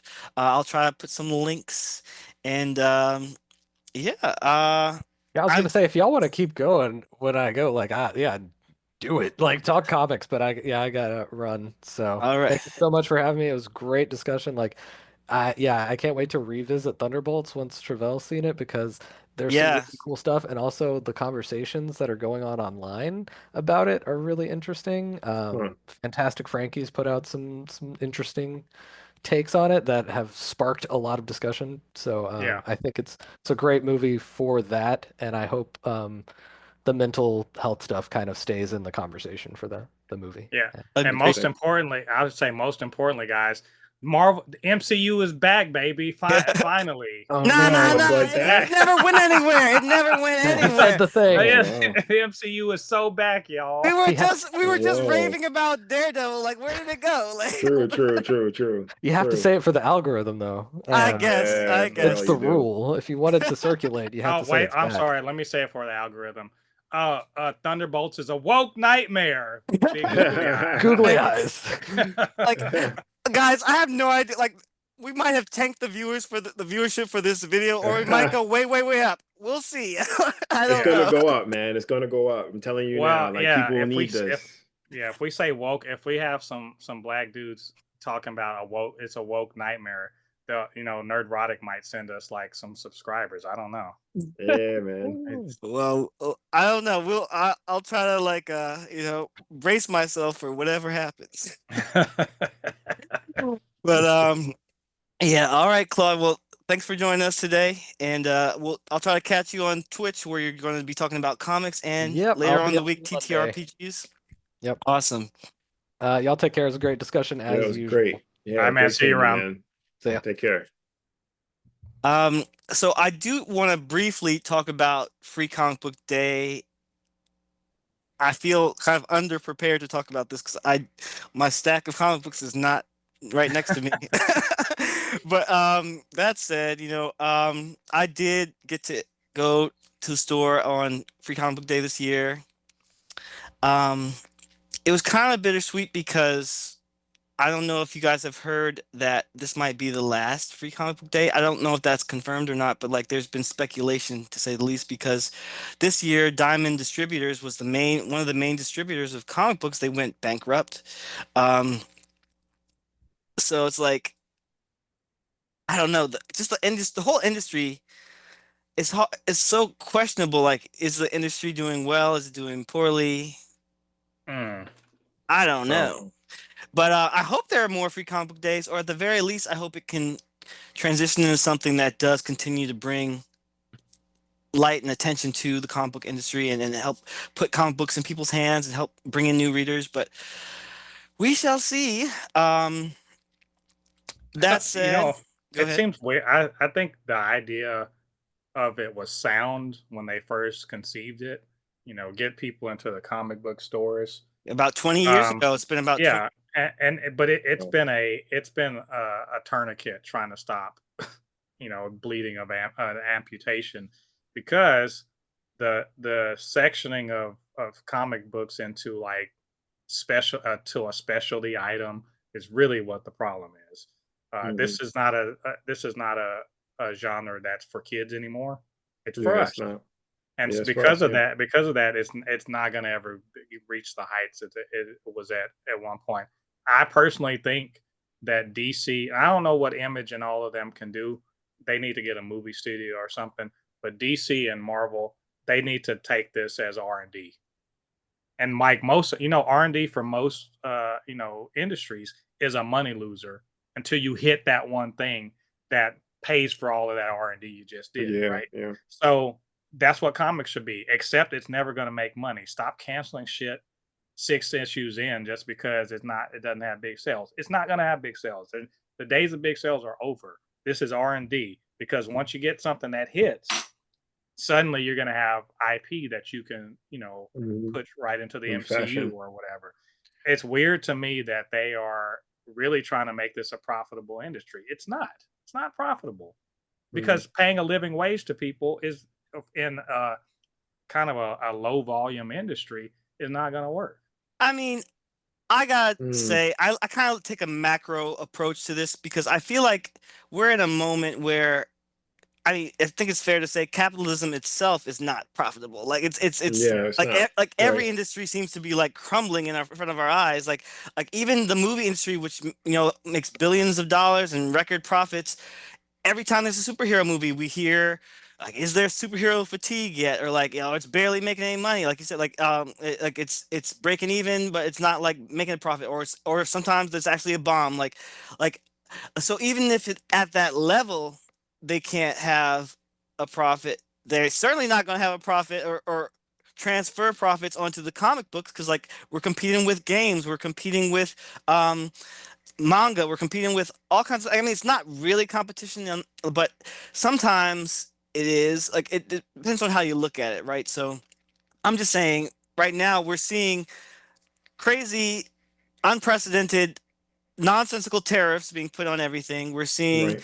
um we're seeing our relationships break down with other countries as far as trade. So it's like even printing paper is like a, not a guarantee that was a year ago, maybe. I don't know. It's like a crazy time we're in, but at the end of the day, I do think the simplicity of comic books is its strength. Like it only takes maybe two people, maybe five, maybe 10, maybe a small team of people to make a good comic book. And maybe it takes a few more to publish it and get it, out to people, but I think that's a strength that they could lean into more as far as like, it's people powered. It's more a Grassroots. direct pipeline. Yeah. It's grassroots. I mean, like if you think about its origins and like its origins of popularity in the States, a lot of those jobs, like when it came to like comic book creators, writers, illustrators, were all given to like people that were like subjugated, people that were like, like Jewish immigrants that came over that didn't have many other opportunities or any other spaces to actually make any sort of income, money. So they had the ability to like work in these spaces and editorials and write and kind of like tell these stories around these characters that they actually kind of coded to be a part of their lived in experience. And I think that like the height of everything, it's like you have moguls like Stan Lee that figured out how to like make this into something that's more profitable. But again, like that's really what time kind of gave the medium, like in Marvel in itself in the 90s almost went bankrupt. So it's like there's like all these different ways in which like the industry, like to Mo's point, wasn't has never really been all that profitable. I mean, I think that we had it in the 2010s with the movies for a little bit. You got your peaks and You got the valleys. peaks and valleys, and I think that right now, like we have a chance. I think DC is actually kind of kicking everything up in gear again to like show like, all right, yeah, but actually we can make some money off of these characters. I think Superman is going to be a big testament to that. We'll see how well that does. But will that translate to new sales in the comic books? I really don't know because and I'm not gonna I actually personally don't think so because I actually think reading comprehension in this country and on a base level isn't really what it should or used to be. It's in the So toilet. Yeah. it is. So, just that being an attractive medium nowadays to read for pleasure, it's really, really difficult to see a profit margin with that. But I do think that if, comic books pivoted to other spaces alongside telling stories, like if you have more video games for properties, I think that there's stuff on the table. Like that Wonder Woman game being canceled is money on the table that DC just like threw out the window again. I think why haven't we heard more about this Wolverine game? Like Like there's a lot of Marvel stuff Rivals was one of the there. biggest things Marvel this Rivals, year, thank you. One of and the then biggest things. they fired like half their team, didn't they? Like after it got popular, I, like I don't even understand it. I don't even understand like how that like works. I think it's just like big wigs still again like making decisions around like how this sort of medium works, and they have no clue, no understanding, and they do not understand how it's functions, how it works. They just want to see profit and not understand how and what ways to actually build this like brick by brick because you need to in order to make that's what happens with that's what happened in the 2010 movies. It's like they got to a point to be like, all right, let's start it with Iron Man. It was this like really indie in-house movie. All right, cool. Let's see what happens with that. All right, and then we lead the possibility of it being like a larger universe. And they kind of built it slowly, and it turned into this franchise. And I think that that's like sort of like the best ways. And I think that if, for instance, if like I always been saying this about DC, especially when they had that whole litany of shows in the 2010s with like Arrow and all this other stuff. All of that should have been connected. Like Arrow and with the movies, like that should have been connected. And then from there, you build out your whole like infrastructure around your fan base because you have everything connected in multiple mediums that all tell stories together. I think that would be probably the best ways that comic books can function nowadays. But I still don't think that like corporate America understands how to do that. And I think that that could be very profitable, but I don't think that we're there yet. We'll get there. I think like video games is on the rise. I think, like I said, the Super Mario movie did incredible numbers, and that's going to lead into better game sales. Stuff like that's going to start happening more. And I think comic books could be so that, but so we'll see. one I think one of the drawbacks, like we were saying before, is just that on a comic book can be made with a small amount of people and a Right. small amount of resources. But when you get on the level of making movies, how much is Robert Downey Jr. being paid for Avengers Doomsday? Like $1 billion. What is it, a I million? mean, I don't know. something think crazy. I think he isn't it 80 million straight. I think 80 or 90 million just for Like the like that's a lot. Like if they're paying him that much, how much money do they have for the rest of the and actors and the I rest don't of the think it film? I don't think it's just for Doomsday. I think it's for the two movies, Secret Wars. But Maybe, either but way, either It's way, like, the point bruh, remains like it's there's so much bloat and there's so much like it's just so expensive and it's like I just don't know. I just feel I like diminishing returns, like it just seems like Like I said, Animation. I think anime. There we go. I was gonna say animation and video games. I think you could do the same amount of work you do with like to make a comic book, maybe like 3 to 5, 6, 7 people, maybe somewhere in that range. You could do the same thing for an indie video game, and you could do the same thing for animation nowadays. Indie video game, dog. You think about a game like Hades. That was like mad small. That game Hades, like became. I don't know if everybody. I'm a gamer. I don't know if anybody played Hades. Heard about it, but I But you haven't. heard about it, magnificent. If you have a Switch or a game, a play at PS5 or whatever, you could pick it up. It's incredible. The sequel's coming out, I think, later this year or next year. But it's Hades is like sort of this story that kind of tells about this lesser known character that is in the Greek mythology, like Pantheon. It's like this deal, like it's a roguelike game. So anyway, the reason why I bring this up is because that was a small indie studio that got this that decided to make this game, and it turned into this huge property, and it has all this money associated with it. It's all this hype around it, and that's just that one medium, and it's only these like small group of people. Same thing with like Shovel Knight, the new TMNT game that came out, Shredder's Revenge. That was like a small little indie house group of folks that got together and made these games. I think that you could do the same with the same level of resources. You could do it. I just think you have to be a little bit more strategic and actually think about like the long overarching plan in a different way. I like what Mo was saying. I don't think you should be looking for profit immediately. I think that's the real problem, is that we're in a consumer-based environment in which everything is like capitalism is choking everything to death. And we assume that we're supposed to be making money off the cuff at every turn, every single day, when that's just not the case, especially nowadays when money is being consolidated in all these specific places. We have to work from a smaller and smaller scale and build it into something bigger as time goes on. You got to keep building more and more media, more and more like content and data for it to be big enough to overshadow something else and make some money. This is what I'm thinking. I don't know. I might be wrong, but I do think that video games and animation, alongside with comic books, is the next thing that actually could propel and make money Well, but I gotta together. say though, because like something happened recently that really hurt my soul. Uh I'll try to just briefly say what happened. Cory Booker gave a town hall. Cory Booker is a Democratic senator. He Mm, was there was a young girl in attendance. He's like, I want to go to college, study animation. What are you going to do to protect workers from losing their jobs to AI?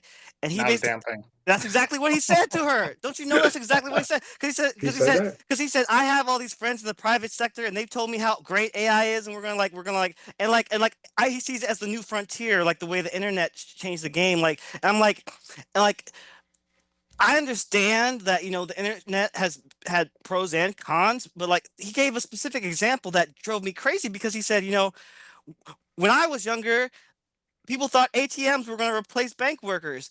And I'm Mm. like, they They have. did. Like if you go to have you been to a bank today? There's usually like one person in there, maybe two if you're lucky. Like, and that's like in a big city area. Like it could be, what's it like in the rural areas? I don't know, but I'm like, automation is taking people's jobs left and right, and it's been doing Left so and for right. decades. Like so, like I am very afraid of like how this next frontier is like pro AI, but not giving anybody any jobs or replacing their jobs or giving them a way to have income. Like it's putting people last instead of first. Like there are literally AI first companies right now. Like Duolingo is one of them, which is why I canceled that with a quickness. But anyway, Mm, and Travelle, you and I have talked about AI. Like like I agree that sometimes there are potential benefits. Like I'm not trying to diminish that. I'm just trying to look at the present harms that are happening right now to people. Like, and they're only going to get worse because like mhm, the Trump administration is not at all interested in regulating anything no, or protecting people's jobs. They're actively no. firing people left and right. Right, right. So it's like, Yeah. what is the plan for these people? Are we just going to send everybody to jail? Are we going to send everybody to, are we going to kill people like without health care? Like, what is the plan? Because I know I'm getting on into a rant here, but it just No, drives me no. crazy that especially because like when I was a kid, my dream was to be an animator. Like I loved animation, and very early on, I realized that's not a possibility for me because Yeah. growing up, I saw the switch from traditional animation to 3D animation. And I'm like, well, Hmm. I like the hand drawn stuff. Like that's what I wanted to do. And then eventually, you can still see it in today's world, but it's become far more niche. It's become far more under promoted. Like we loved X-Men '97. We all watched it. We all podcasted about it, but last statistics I saw, it was less viewed than something like Echo, and like I loved Echo, but like that's on the lower tier of Marvel content No because way. because it's just so it's so diverse, which we know that's like a death note for stuff, unfortunately. But These days, especially. yeah, so on that topic, this might be a good place for us to segue into talking about Ironheart. But yeah, I don't know. What do you guys think? About Ironheart or about the Uh, I mean Comics, AI, Ironheart, Marvel, whatever. AI is here. It's here to stay. I think compensating the people who are having their stuff stolen is paramount. It's not going to happen because replacing people is the oligarchs want as few of us as possible making the most money for them. So AI is going to replace people, and it's going to force people into like drudge jobs. We're heading back to feudalism at a breakneck speed. But isn't that the And dumbest thing? Because couldn't the AI conceivably do drudge jobs or like service no, I mean real jobs? drudgery. I mean drudgery that they don't have robots that can do it yet, so people got to do it. But they The could dru- if they wanted to.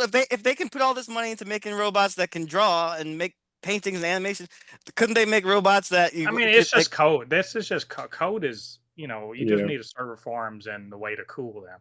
I'm talking about like drudgery, like picking, strawberries or something like they or being in a dangerous condition in a factory. But automation Um, has changed the way factories work, and yeah. they do have like technology increasing the way that people are that's why they're trying to get rid of immigrants. Well, the other thing is that they also want servants. So, like, trust when because I mean, you could have a robot, but you can't really demean a robot. Really, they're just a robot. You can demean another human, and part of servitude is demeaning them. That's what I'm saying. So, It's a choice to make technology that takes the fine arts away from people and pushes them into service work, like more service work than we've already been doing.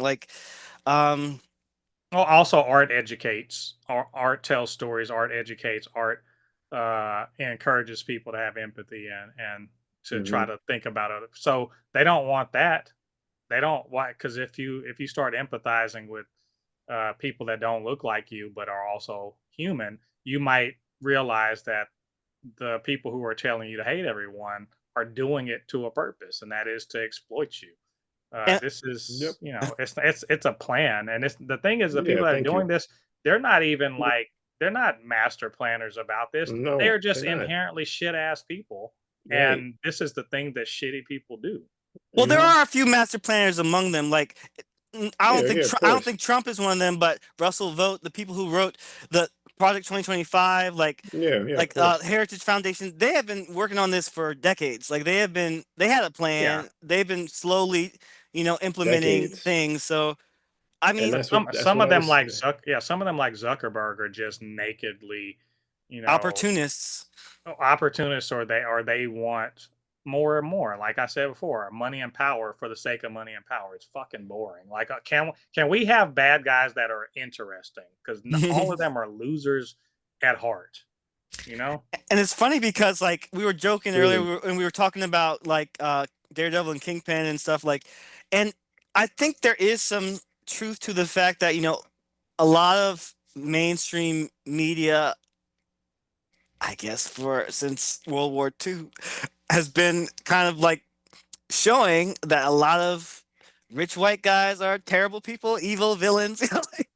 I hate to like oversimplify it, but like I think that because we also see the reverse, don't we? Where black people, people of color are villainized and like our poor people are villainized or all this stuff. So like there's both sides to the story, but I think we're in a period where Project 2025 has said very explicitly that they want to take control of the entire media structure. They're actively doing it. They're taking over the Kennedy Center. They're canceling PBS, suing everything. Canceling shows left and right.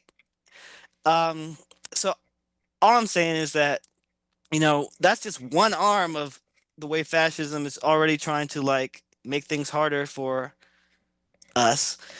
I mean, yeah. I mean, it's hard to interject. I actually was talking about this with my wife recently about how like this is by design. I've been like, to Mo's point, like, yeah, like they are, this isn't just by accident. Like, like Cax is like putting this together. Like, I think that that's something that's a part of the strategy is to make us as tired as possible and have us like looking in one direction around all of the things that they're doing. But also concurrently, I think there's a chance for us to start building in a different way, and actually thinking about like, the brick by brick aspects of like trying to do something a little bit more grassroots. And I think one of the main and decisive ways of doing that is actually learning how to use some of their tools against them. And that's why I've been advocating for Black and brown people and women and disabled folks to understand how to code and to use code to use AI and understand it. Because I just, even if you don't use it, but just you understand how and what ways it's affecting your world, is affecting your daily life. I think that that's like really important in regards to just understanding your agency and all of it all, because we don't understand where we stand with all of this stuff. And I think that lack of understanding is like something that they're using to their avail, and they're moving fast and moving I mean, faster and faster because of if I that. if I can speak to that, like I Mhm. definitely, I'm of two minds about it because on the one hand, um, Audre Lorde said we cannot dismantle the master's house with the master's tools. True. Like she had a whole essay about that. Like and there's all kinds of theory and writing on that topic.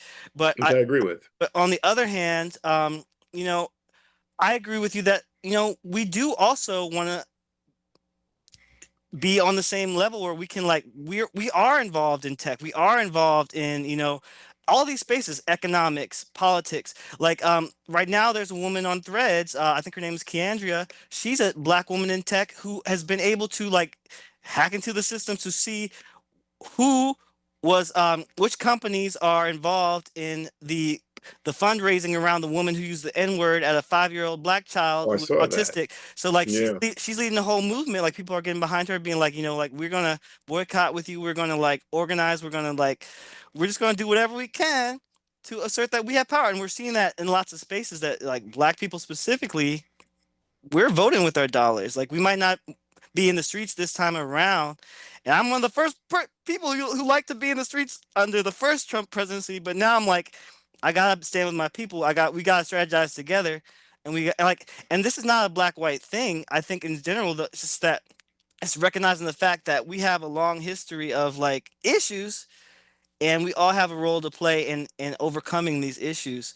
And so I guess all I'm trying to say is like if I speak out against AI, I'm not trying to be like a Luddite who's like, oh, I hate technology. Because I love technology. Technology allows us to have this conversation right now.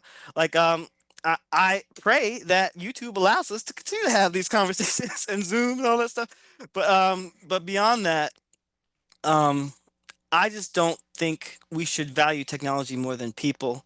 And I agree. every time we put people last, it leads to disaster. Hmm.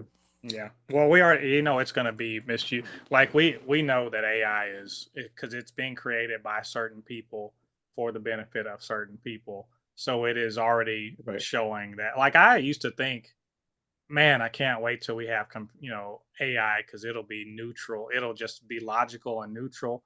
And I didn't think at the time, like, oh, the people that code it aren't going to be the same way. And until AI can code itself to the point of like getting rid of the shitty code that's coming from its creators, it's not going to be neutral. It's going to be in favor of whatever its creators And are. wasn't that the plot of Avengers 2 Age of Ultron? Yeah, What well, eventually Ultron was like, "Y'all are all trash," and I was like, I like can't even argue Yeah. with you, dog." Like, Ultron was Right. fucked up because he was created by fucked up people. He was created by Tony Stark and Hulk um in the movie. And then so and it was trained on the internet, which he is was like the trained on the worst There internet. place you to Yeah, go. train. he was just aggregate, like just falling into the sunken Yeah, place there. And then But and that and then Vision yeah. had to like reject all that as like a more awakened, more evolved version of technology. yeah. Right. I mean, And was you have Ultron yeah. wrong about us? No, Was I he mean wrong? like I mean, I don't think so. I do think that perspective is everything because we can look at the worst in humanity, or we can look at the best in humanity. Or it doesn't have to be either or. Sometimes we have to take it in as a whole, right? Like, Yeah. um, Indeed, I think to your point, Freddie, that's actually what I was going to say. I think that that's probably where the biggest issue lies with a character like Voltron. Sorry, Ultron, is it the binary thinking, the all or none thinking, as opposed to understanding that the human experience is a spectrum, and it's yes and it's both. It's like, yeah, we're capable of doing all these terrible things, but there's also a flip side of that in which we're capable of doing all these amazing, great, fantastic things. Like it's both, and I think that that's sort of like where we're at right now when it comes to just how we even have any sort of and social conversations. Any sort, it's America, especially the Western civilization, for a lot of different reasons, has a really hard time with respecting and understanding dialectical thought, in which two things could be true at the same time. Just like two things could be true at the same time, and we don't have any infrastructure, any sort of way to have that conversation be, constructive, and be able to have the tools to have that kind of conversation, to understand that we could, say yes and, or no and, or these both things exist at the same time. I think that code doesn't allow for that. Code is simply, binary. It's like, yes, it's either this or it's like that. Or, like you have to kind of build in, these sort of provisions around like the yes and. You have to be able to build that in. And whomever is building the code, if they don't understand that their own personal like perspective must be as expansive as possible and include other perspectives, that are not their own, they're not going to be able to understand how that sort of functionality should work within a component such as like Ultron or an Amazo, or like won't be able to understand how those things work. So it becomes this like very, very like straight line, like, oh, like you were saying, like Mo was saying, like, yeah, human beings suck. Like, it makes sense. But also on the same flip side, human beings could be so incredible. Like, my daughter is like like actually perfect, like, so like I was saying, like there's so many different ways. Yeah, sorry, you're saying. no, like you said it better than I could have. Because I'm not a father, I don't have any kids, so like I've never experienced, like, I mean, I have nieces that I think the world of, and I would do anything to protect them. But as far as the experience of being a parent, like everything that I've heard from people say is just like it changes your whole perspective sometimes, and and you can see how like fragile and precious and amazing, like, I mean, I guess I can see it, You can see as a it. You can human, see but it. I Yeah. just think that, it's just we all have to kind of like, I think, kind of come to that understanding where life is precious, people matter. Like it's that simple. Right. Like it sounds corny. Like we kind of like hinted at it in our discussion of Thunderbolts. But in general though, like this is like you said earlier, Mo. Like this is what art does. Like it kind of gives people empathy. It gives people a chance to kind of like see other people's stories, to see that people's stories matter other than our own. Like it's not just us in this world, like it's all of us. And I know I'm getting like way off topic, but I No, love no, this no. conversation. Like Mhm. Mhm. I think it is relevant, like, and it does kind of circle back to this comic book media, because we're talking about the Vision. Like he shed a tear because he thought humanity and life was so beautiful. Like, and even androids can cry. Like Right. that's his whole storyline. And it's kind of beautiful when you think about it. I'm kind of curious what they're gonna do when his show comes around, but like we got, Yeah. but Vision Quest. Yeah. I guess I'll get us back on topic because you asked about Ironheart. So, Hmm. I don't know if. Well, first of all, the context here being that Ironheart is out June 24th. June. Yeah, soon. I believe that's correct. June Hmm. 24th. It's a month out, almost a month out. I think it's 5 weeks out. No Hmm. new trailer. The last thing we saw was last year doing, was it Comic Con Day or something They had a Crazy. sizzle reel. hmm So that's all we've seen about it. This is a show that was completed filming in 23, Word. and then it needed retooling or something. I don't know. There, writer strike Whoa. kind of messed with it, as far as I understand. Wow. And it's finally coming out. So it should have been out like last year, but it's finally coming out. And Marvel is pretending like it doesn't exist. Like, Yeah. I think they finally put something out in Empire magazine. Just this, so I think that they're going to do the bare ass minimum to say this is a show that exists, and I think they're going to drop it all at once. Like Like Echo. like Echo. Yeah. I mean, I don't know what to think. I mean, I definitely think that there's so many factors here. Some of them I think are specifically about the fact that we have a young black woman in the lead. We see how like the more diverse Marvel projects are the ones that get more negative attention. And I don't, and not just Marvel projects, Disney projects overall, media in general, like DEI. We're at a time where we're just black and brown people are just getting kicked out left and right. We're getting Um, attacked. It's like in the it's an tag, onslaught. It's a shows are getting canceled. full onslaught. Right. Like I hope that I pray to God that this show gets released because I want to see it. Like I like Anthony Ramos, I like Dominic Thorne. I think Mhm. I want to see Ironheart's story. They already filmed it. Why not just give it to us? But we said the same thing about Batgirl, and like they still haven't given us Batgirl, and that's on the DC side of things. But They threw that out. They just straight threw it out. And I Yeah, think that's it like was a tax Zaslav. write-off. It's a tax write-off. That's like Zaslav, like not caring about like people of color, like and black people, women in that position, and thinking they're not profitable and finding other ways to find profit out of it. Even though Wonder Woman is still like their best received project in the previous iteration of DC movies, they have thrown at like Wonder Woman is like they don't even exist. Like she doesn't even exist anymore. Like that's was we've been, you was know what Wonder I'm saying? Woman one of the Like highest? Like I hate to measure it success is. by like box office, but did they It have like was. the highest box office? It It was did out of not all have the their highest movies. box office. I thought it did. The highest box office DCEU film was Aquaman. Really? It Yeah, did hit that was over a brilliant. billion. It was $1 I billion. remember that hit a billion. You're Yeah. right about that. But then the sequel flopped. So, and same thing Yeah. happened with Captain Marvel on the I DC, think on the Marvel. critically speaking, Critically. I do believe that Wonder Woman is the highest critically Acclaimed. received. The But first the first one, yeah. Yeah, the second one was like, and Gal Gadot's star has really kind of fallen a lot. Yeah, It's it like has. this whole Snow White conversation is like a whole nother conversation, but it's Yeah. related to what we're talking about. Mhm.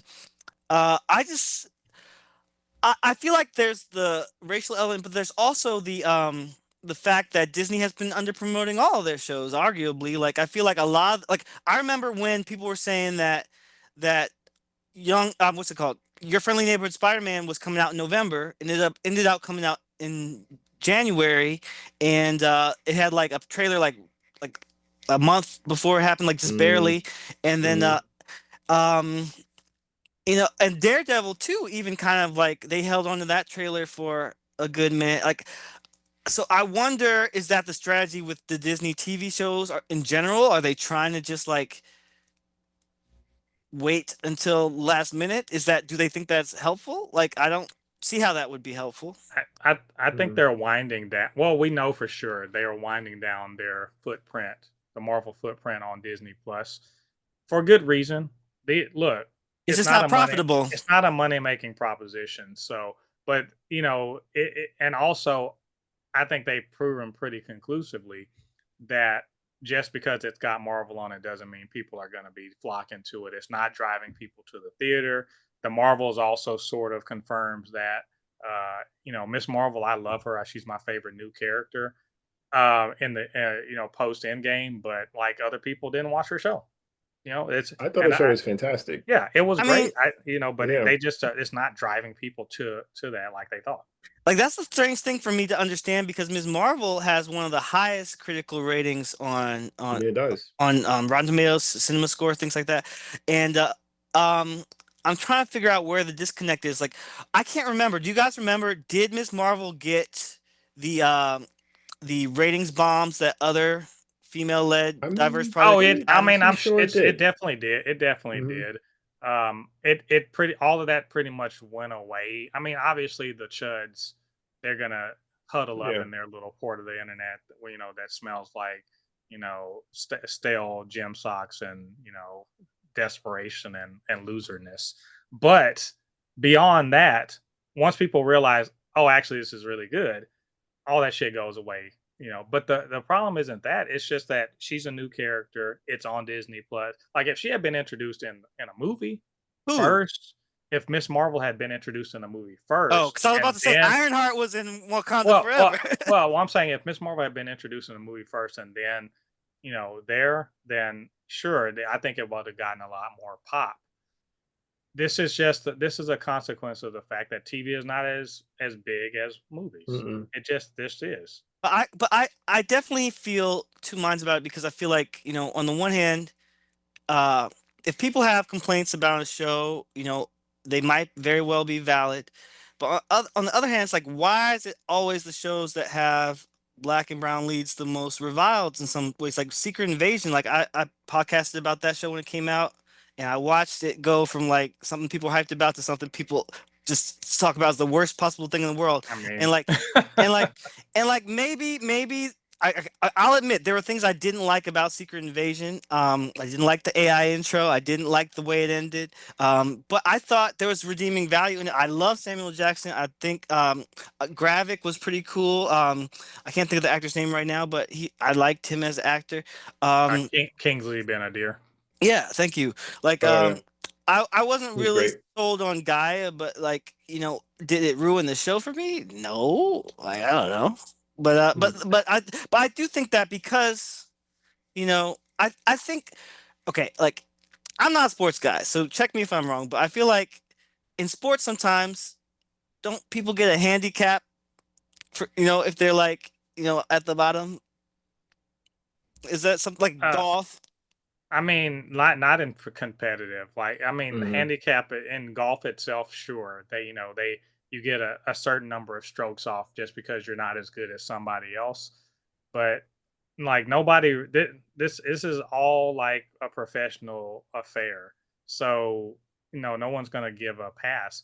In fact, some people are praying for the downfall of the MCU. And we know Yeah. that for sure. And some of them aren't even doing it for chud reasons. They just are film snobs, or they Mhm. just don't like popular shit. Right. There's all sorts of good reasons for it. Some of them are stupid as hell. Most of them are stupid You as know, hell. Yeah. I'm mostly, I never want anything to fail. If I'm going to waste my time, or spend my time rather, watching something, I want the shit to be good. Right. Um, and when it comes to the like Ironheart, this could be them saying, "Hey, we admit TV has been sort of not a has not been a successful venture. So we've already spent the money. We've committed to this. Let's just put this out, but not expend a whole lot of money on it." Or it could be people aren't going to support black people and women, and Mhm. we're just going to make this a self-fulfilling prophecy. Or it could be this shit is just not good. And we are just, Right. like, well, let's cut our losses. It could be any of those things. It could be a combination of those Well, things. you know what else was not good? The Flash. Like the Flash movie was Ezra Miller, That garbage was in not a my good opinion. movie. No. I, And and so like, but they were promoting that so hard, despite all of Ezra's crimes, despite or alleged True. crimes or whatever. Like, all I'm saying is like, um, you know, it's just not fair. We know this. Like, as a black person in America, like I think we all know and probably agree that meritocracy is a myth. Like, we Yeah. work twice as hard to get half as far and still not be respected or appreciated. So it's like I feel like when we saw a show like Secret Invasion, we've got Sam Jackson, we got Don Cheadle, we got the actress who played Nick Fury's wife. Like I thought, like it was like almost Black Power up in there for a minute. I'm like, is that why the show is reviled? Like on top of the other, structural issues and complaints that like mm, compared to a normal average superhero project. Like I don't know. Like maybe I'm wrong, or maybe I'm the only one pointing it out. I don't know. Um, it Mhm. is interesting that um, so many of these projects of second tier characters. The other part is they're second tier characters or third tier characters. They're no, but not. Mhm. Sam y- Jackson put the Avengers together. He's been there Yeah, since I day no, I one. get that. No, He's the deserved his chance to be a lead. Like I've been waiting for it. Like Secret Invasion's problem to me isn't that it's got a lot of black people in it. I mean, that's never a problem for me. But it's not. That's not a problem. I think the writing on it's pretty is like 50% of the problem with that, and some of the execution is part of the problem with that. I didn't like this show. Like it's literally the only MCU project I just don't like. And I agree that there are you can criticize the writing, you can criticize the acting, you can criticize whatever you want to criticize, and it can be perfectly valid. But at the end of the day, it's subjective, right? Because like I think sometimes our subjectivity is colored by bias, and we don't even realize it. And I'm not talking about us individually. I'm talking about as the audience at large. And with Ironheart, we don't know if it's bad or good, but I do wonder if the people who are riding hard for it now are going to ride as hard for it if it actually does come out. Like are they going to be like, well, that show sucked actually, so my bad. Like, no, I'm not even going to say that. If it turns out to not be good, I really, first of all, I was really looking forward to Secret Invasion. I wanted it to be good, not just for Sam Jackson's sake, but because again, I watch things and I want them to be good. I don't want to waste my time on anything. So I wanted it to be good, and it had flashes of brilliance sometimes, but it ultimately was a disappointment. And I will, if anyone asks my opinion about it, I don't like it. Isn't again, it's not because it's woke or anything. I think it's just not a good story.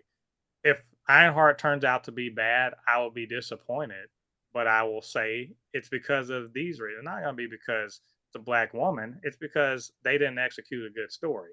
And and that's not that's not me wanting to white knight for this thing. Honestly, I hope it's good because it will help. It'll be good for black centered media. And of course, if Ant-Man and the Wasp: Quantumania doesn't mean no more white guys in the MCU. There you go. But Ironheart failing definitely does mean like, we're not going to be putting any black people up front anytime soon. But why did Quantumania fail? In my perspective, it was because of Jonathan Major's scandals. Like it was doing all right when it first came out, and then Jonathan Major's scandal hit right in the middle of its like theatrical release, and then everything went downhill. People stopped going to talk about it, see it, and then they even started removing him from the promotional material. But it was also critically panned, though. It was also like not well received from the jump. Like people were saying, like a lot of reviews saying it was trash. And so many Marvel stuff is like that. People are very mixed on all these things. Like we're even seeing mixed reviews about Thunderbolts right now. To be honest, I've seen nothing but great reviews. Wow. I mean, it's overall it's better than most Marvel stuff. But like, I'm just saying, when you look at the overall arc of things, the diverse projects get a much harder time. Captain America: Brave New World, like everything we've been talking about, Secret Invasion. Like there's a few blips. Like Ms. Marvel got critical reviews overall, but like I don't know if it's a fan favorite. I mean, I liked it, but what else? Shang-Chi got good critical reviews. It was good, but like we're still waiting on a sequel. We're still waiting on to figure out what's going on with that. So it's like I'm just saying. That's crazy. We haven't got another sequel of that. We just know that like it's a harder road. Coming out after the Shang-Chi 2 is coming out after Secret Wars, which is still ridiculous. That's ridiculous. So it's like we should have been. Shang-Chi is supposed to be a central character in Doomsday, and I'm assuming in Secret War. He's he's been announced. The cast list is really and by the way, Dominic Thorne is going to be in Doomsday also. So I think what's probably going. I'm sorry. Go ahead. I just hope that we see that. I hope that Ironheart sees the light of day because no one's talking about Armor Wars anymore. That Don Cheadle project, I think that's been dead. Yeah, Armor Wars dead. And I hope we also get to see Wonder Man at the end of the year. We are going to see that. It's coming out. It's definitely they've given a date. All these things are coming out. We're going to get Ironheart. We're going to get that, but Iger has even said they like we're going to go to 1 or 2 things per live action shows per year, and they are not going to be they're not going to be showcasing these second, third tier characters as much, which means fewer of us are going to be on screen because most of the main characters in Marvel Comics are white guys. And I want to add another example to my point of view. my point here is that Deadpool Wolverine, that was uh, a project that got mixed critical reviews, but like it hit a Billy, and Yeah, it did. and it was white led. Like Yeah, that's I right. went west. It's a sequel. It's a sequel. It features two of the most popular. Like, there's a reason why Ant-Man and the Wasp. I'm sorry, Ant-Man, And Quantumania Wasp. Yeah. didn't do as well. Ant-Man and Wasp: Quantumania didn't do well versus Deadpool and Wolverine. The Ant-Man and the Wasp, people know them, but they are not Deadpool and Wolverine. No. So it That's was, true, and it was a fan servicey movie, just like Spider-Man No but Way Home. as a comic book nerd, when I saw Quantumania, my first reaction, I'm like, that's a Fantastic Four movie. If you really, Yeah, that's what I thought. if you I really thought they were think gonna about it, the lead way they into went, it. yeah, the way they Yeah. went to the quantum universe, the way Yeah. the major themes about it was family. You had, Mhm. you Yep. had two. It basically had four members of the family, even though like the genders were a little different and the makeup of it was different than the Fantastic Four.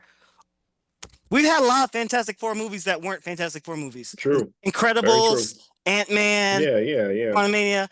There's another one I can't think of right now, but in general, all I'm saying is that like if y'all didn't like Ant-Man Quantumania, good luck with the Fantastic Four movie coming out in 2 weeks, like in 2 months. Like maybe it'll be a hit, People maybe it may won't like be. that. I don't know. We'll see. Like I think it has a good likelihood of being well received, but again, no black people in it. I mean, remember when Michael B. Jordan was in Fantastic? Again, a film that like you can criticize the writing, the CGI or whatever, the acting, but we also did, at the same time saw a lot of pushback over the fact that Johnny was black and Sue was white, and like they were brother and sister, and like we always see the same racial arguments every time we see a Yeah. movie with black people in it or show. Simple. So, Yeah. Anytime you see us. so I just get tired of it is all. I Me think too.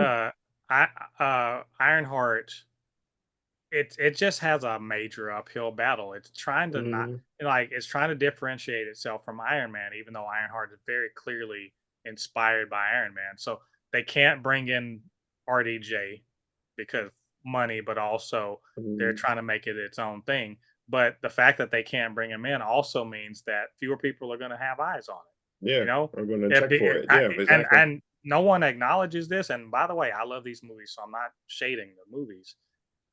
No one is acknowledging the fact that the Spider-Man home series, the Homecoming, Far From Home, No Way Home, is standing on the shoulders of Iron Man. Iron Man. Yeah. Like and I know Spider-Man is his own character and everyone loves him and everything, but Iron Man co-signing him in that first movie was gigantic. Having Tony Stark be a character in that was gigantic because he is that dude in the MCU.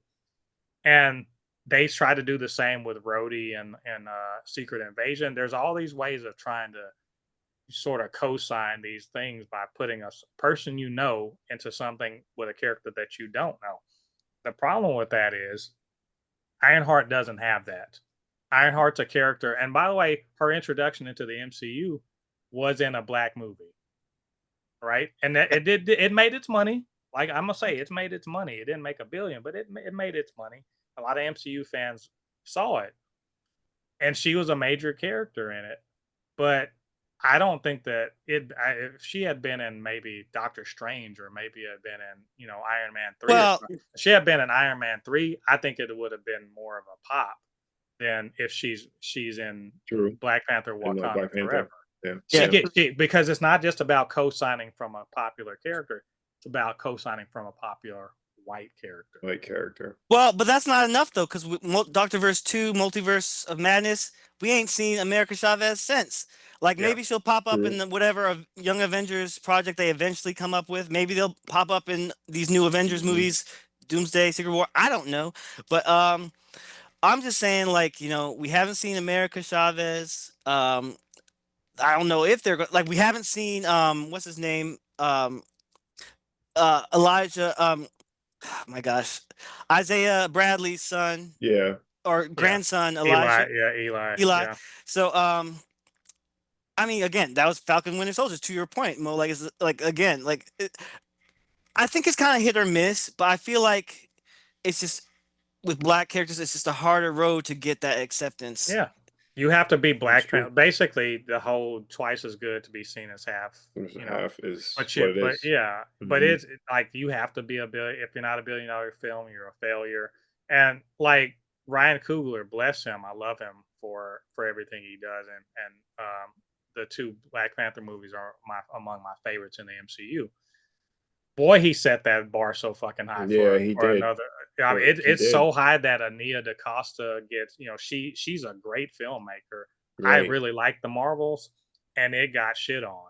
You know, Right. Yeah, it's really like, and it makes it really hard because he's the measure of it. It's Mhm. like if Michael Jordan went into baseball and became like the home run king. Well, Right. the next basketball player that wants to try to become a baseball player, if he's just hitting doubles all the time, no one's going to be interested in it. well, Because why can't you do like Michael Jordan? on the topic of Ryan Coogler, I agree. Great. Like I loved Yeah. the Black Panther movies, but I do want to acknowledge the fact that the unfortunate passing of Chadwick Boseman led to, a huge ongoing debate about, should they recast T'Challa or not, which did impact Wakanda Forever.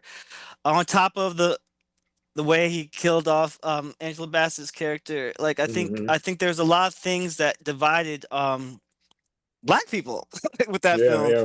And then Mhm. on top of that, like now we're in a moment where Sinners is the talk of the town. I saw it. I know you saw it, Mo. Did you see Sinners, Travelle? I did. It was man, it was perfect. That's all. Amazing, probably movie of the year. Like it was Yeah, to me, so so far, yeah. so like I think that's another question. Like, why are they not promoting Ironheart if Brian Coogler is the executive producer on this show? Like, wouldn't they want to like make that connection for audiences to people be like, okay, if you like Sinners, go watch Ironheart because Mhm. it might be It might say something. This yeah. might say something about they tried to save the show and they what they got is what they got. Like Ryan Coogler ain't talking about it. Yeah, he's not even talking about it. It's true. He's not talking. And I understand there's a marketing, but no one's saying like, oh, you gotta, you're a producer on this. He's not talking about Eyes of Wakanda. But to be fair, Eyes of Well, Wakanda is later in the year. But and like, Disney, we know Disney got them NDAs. They're not allowed to talk about anything Yeah, but television. he could anything. at least say, hey, it's coming out in a month. I guess. And to be fair, not Sinners is going on right now, right? So he's not going to step on that. But where are the people asking the questions about it? No Yeah, one's like asking about it because Yeah, he's no not the one's asking director. about it. and Mhm. Sinners is thankfully for Ryan Coogler and for the culture sake, Sinners is not a Marvel project. Like he took a lot of creator ownership of that, and I think that's really cool. Like I think like they were talking about how like he has in 25 years like he's got the rights to it, right? Like the residuals or Yeah, something. yeah, So yeah. I don't know all the details, but I'm just saying that you know there's been a lot of discussion about about him taking ownership of his film as a black person, a black man in Hollywood is received differently than everybody else who does it. Absolutely. Quentin Tarantino's, the Right. other people who do it. So the Christopher Nolan's, like it's like again, it's like we're just kind of like saying the same thing over and over about how it's just we're not embraced or received the same way in these spaces. But I don't want to hit a horse with a hammer, like a dead horse with a hammer. I Um, I think that, let's see, it's the 10th of May today. Uh, I think we'll get an actual trailer, one and only trailer. It's Hopefully. not going to be Yeah, a just not teaser. even, yeah, It's just you going to get be one a trailer. trailer, and it's going to be Right. in a couple weeks. I think within yeah, a couple weeks. like And there's got to be something before June, like don't you think? Like maybe Man. late May or early June at the latest. yeah, the 24th, it's going to be officially a month until the premiere of it. So I think by within 2 weeks they'll have But a like, trailer, and but it's going to be, and probably it's going to tell the whole fucking story in Yeah, it. indeed. does Right. it feel like a slight that Marvel they've been big about promoting Fantastic Four. They've been big about connecting Thunderbolts, and the next they're like clearly the next thing you guys see is Fantastic Four. They Yep. never said the next thing you guys see is Ironheart. They never even had a little Word. trailer. Like They they could just have. like skipped that completely. You're There right. Like They're they could going back to the days of Marvel TV being doesn't being matter. the redheaded stepchild, where they all connect to the movies, but the movies could give a shit about Yeah, about them. TV. And which is Yeah, weird yeah. because now they're all under one umbrella. So, Right. but I think this goes back to what I said. They realize TV is not driving people. Movies aren't driving people to the TV, and TV aren't driving people to the movies. And only us who are really committed are paying attention to both. See, but that's why I think that the next step should be video games.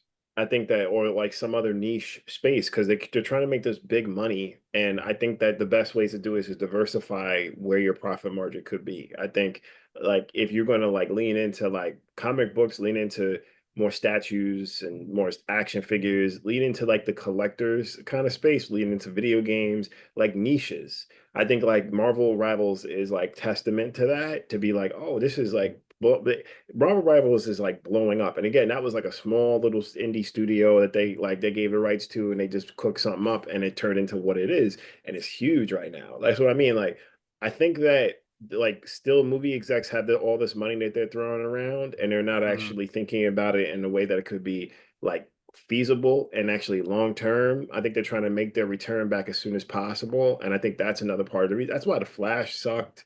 That's why all these different movies, like these titles, like sometimes just like really are bad because they get churned through like this like machine as quickly as possible to get the beats out and move it along. I think there is still potential for comic book movies and comic book properties. I still think there is, but I do think that a lot of like the ones that are making the decisions around these things have lost touch. They don't know, nothing, something has to happen that's like, industry shaking enough for people to take notice and like change up their whole strategy. We're still doing the same bullshit, still throwing out as many movies as possible. Like DC is doing it, Marvel's doing it. It's like, and they're trying to like have all these connecting things that like little shows on the side.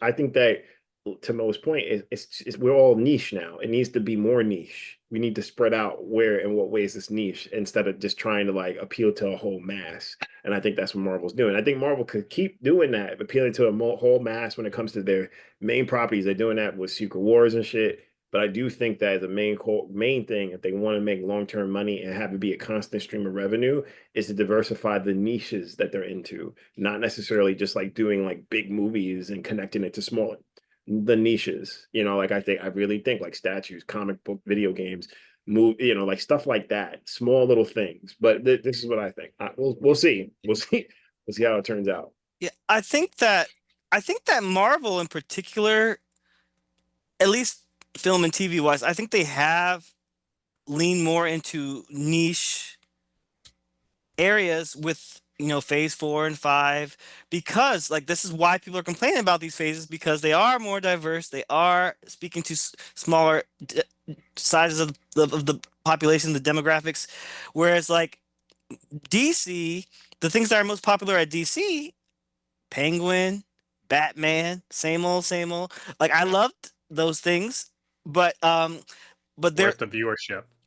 but so like so the question is like, even if those things are popular and well received, why aren't they making a big like, why aren't they building their universe off of that? I guess the argument might be just the turnaround, like the creator vision of Matthew Reeves and all the people who worked on Penguin as well. Yeah.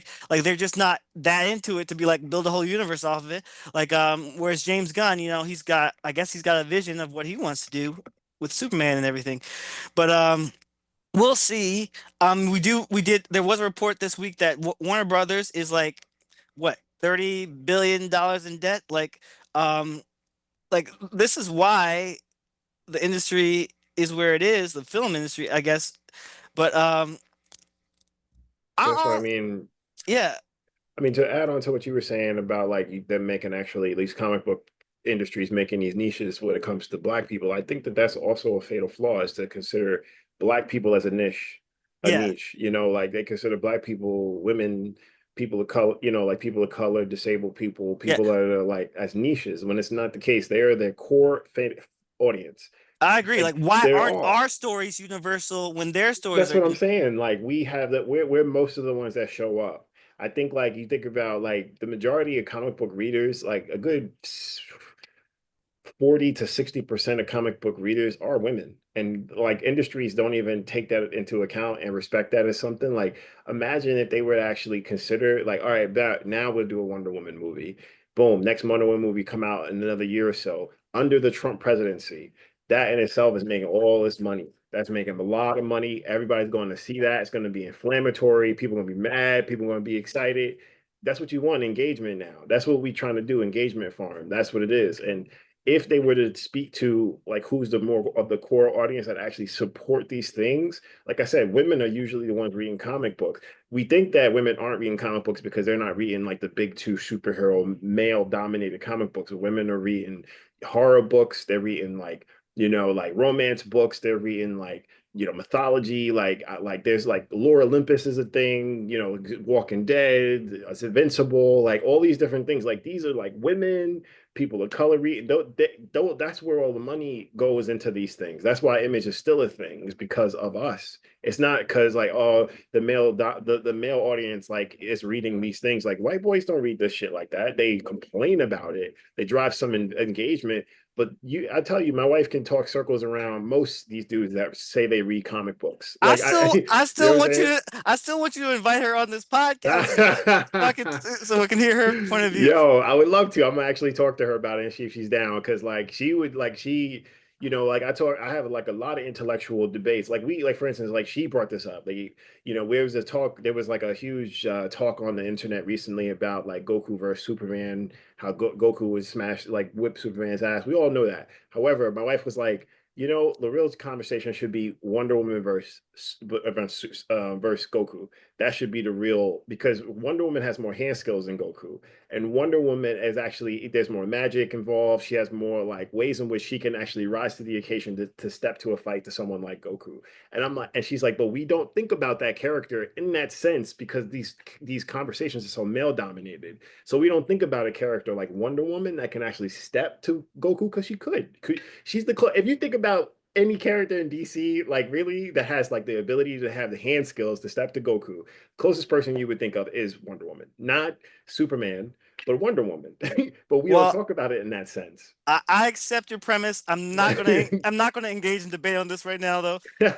I do want to just shout out Agatha All Along as something Yeah, that was a project that was female led. indeed, it was great. And it was engaged a lot of queer audiences as well. It was great. We had we had Sashir Zameda as a black witch, which was also kind Right. of very interesting, I thought. But I think on the topic of is this kind of thing niche or not, like I don't know the demographics of who watched that show most to say one way or the other, but I can say that I think Agatha All Along was another show that got mixed reviews because people either loved it or hated it. A lot of people's minds were made up before the show even came out. They're like, who asked for this? That was a resounding refrain, Yeah. like before it came out. But like, some people did ask for it. They're like, we loved Agatha in WandaVision, and why can't she have her own show? So it's like, I don't know. I think it's just another example of like, you know, I mean, the people who were on that show, they talked about how revolutionary it was to have a cast and crew that was so full of women. Like they hadn't experienced that. Like Deborah Jo Rupp, who like has been in TV for decades. She's like, this was amazing. And so I think representation matters, but I think it's definitely going to be it's just a hard road for the underrepresented populations to be welcomed in the mainstream as leads. Like we're seeing it with every project all over. Like to your point, Travelle, about you know thinking about superhero stuff versus other industries like games and other types of things like manga and stuff. Like I think, can we say that you know is is it a supply versus demand issue? Like, are they trying to force Superman on us? Like, I love Superman, but Me too. are they trying to force him into like being the end all be all of superheroes?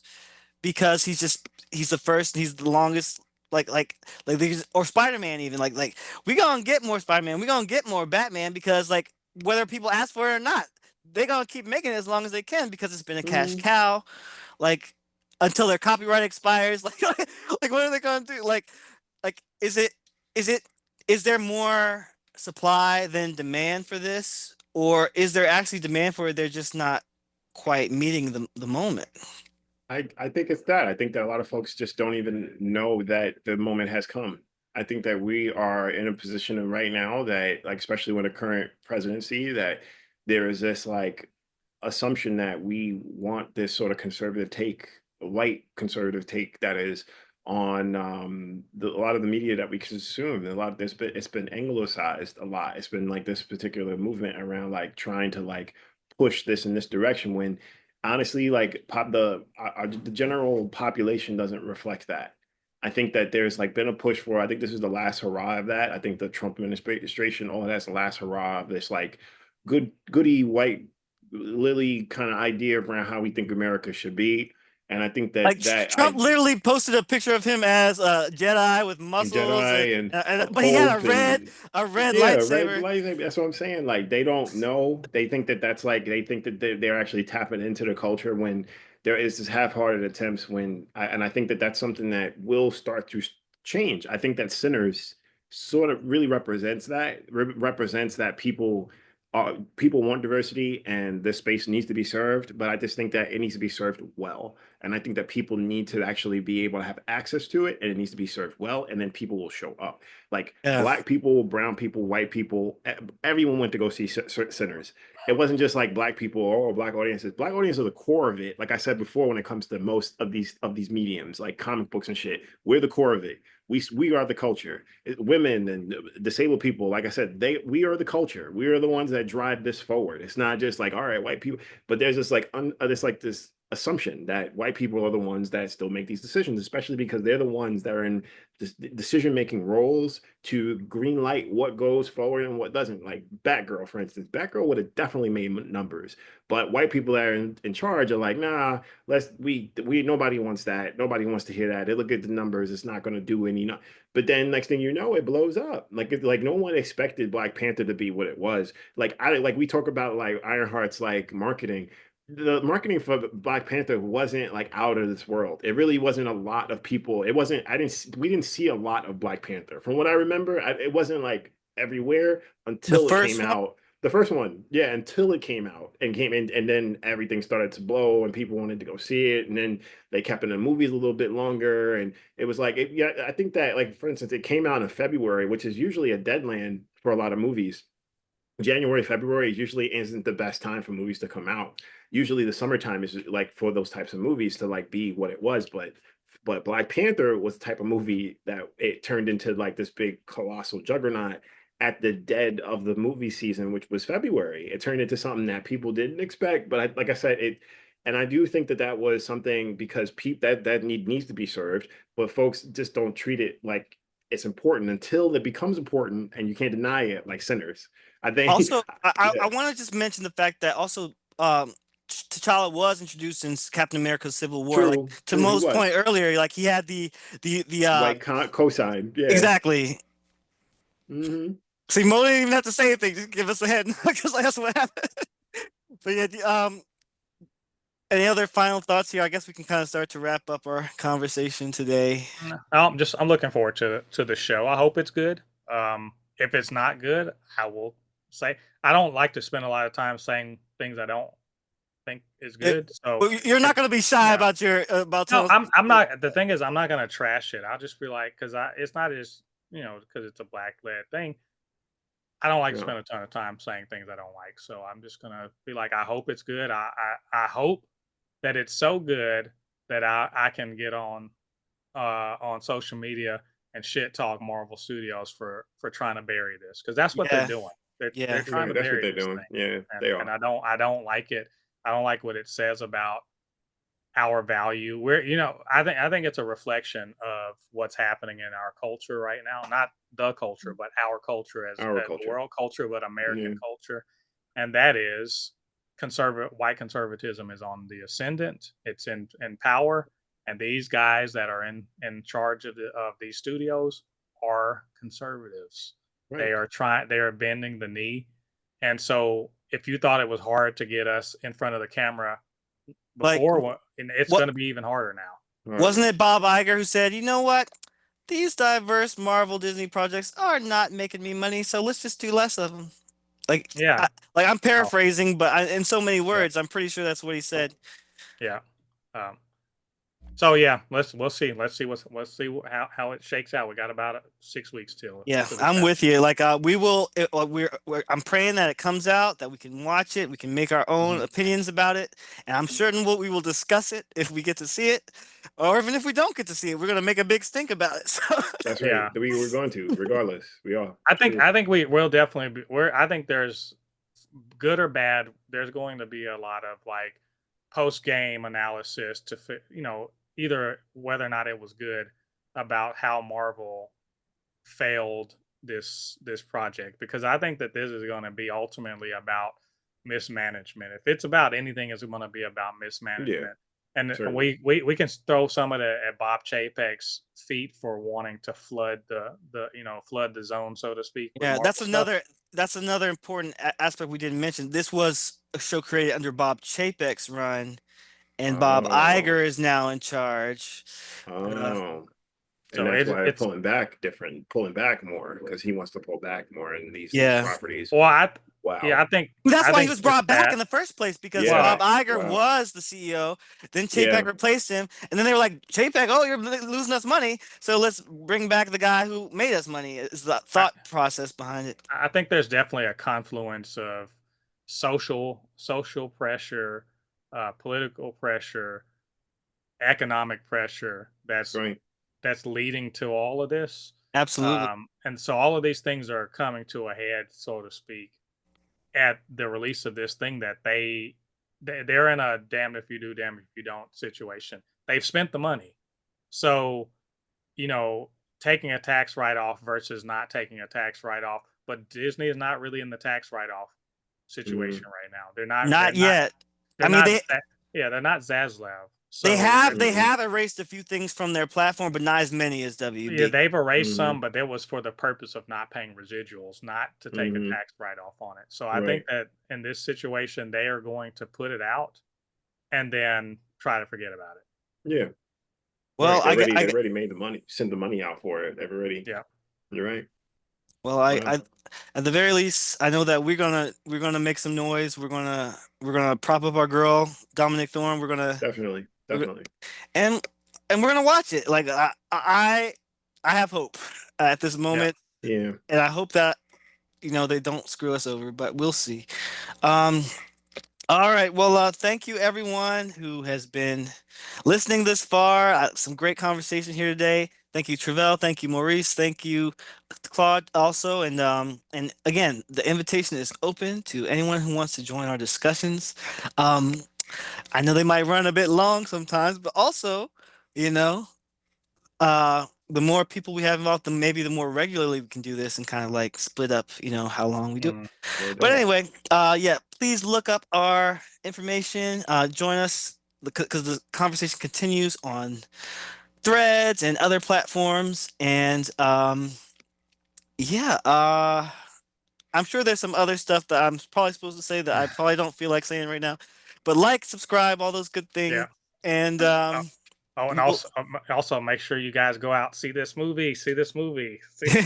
Thunderbolts. That's next for me. Yeah, go see Thunderbolts. And go see Sinners if you haven't seen that. I might go see that again. That's the thing. I might just go see that again. Right? Man, I loved it. I feel like the question I did want to have for another time, I guess, is like, what is the profitability of streaming? Is that hurting film and stuff? I don't know. That's a conversation for another day. It's Cliff's Notes. Yes. Yeah. Right. Like I guess it's a pretty obvious answer to that. But yeah.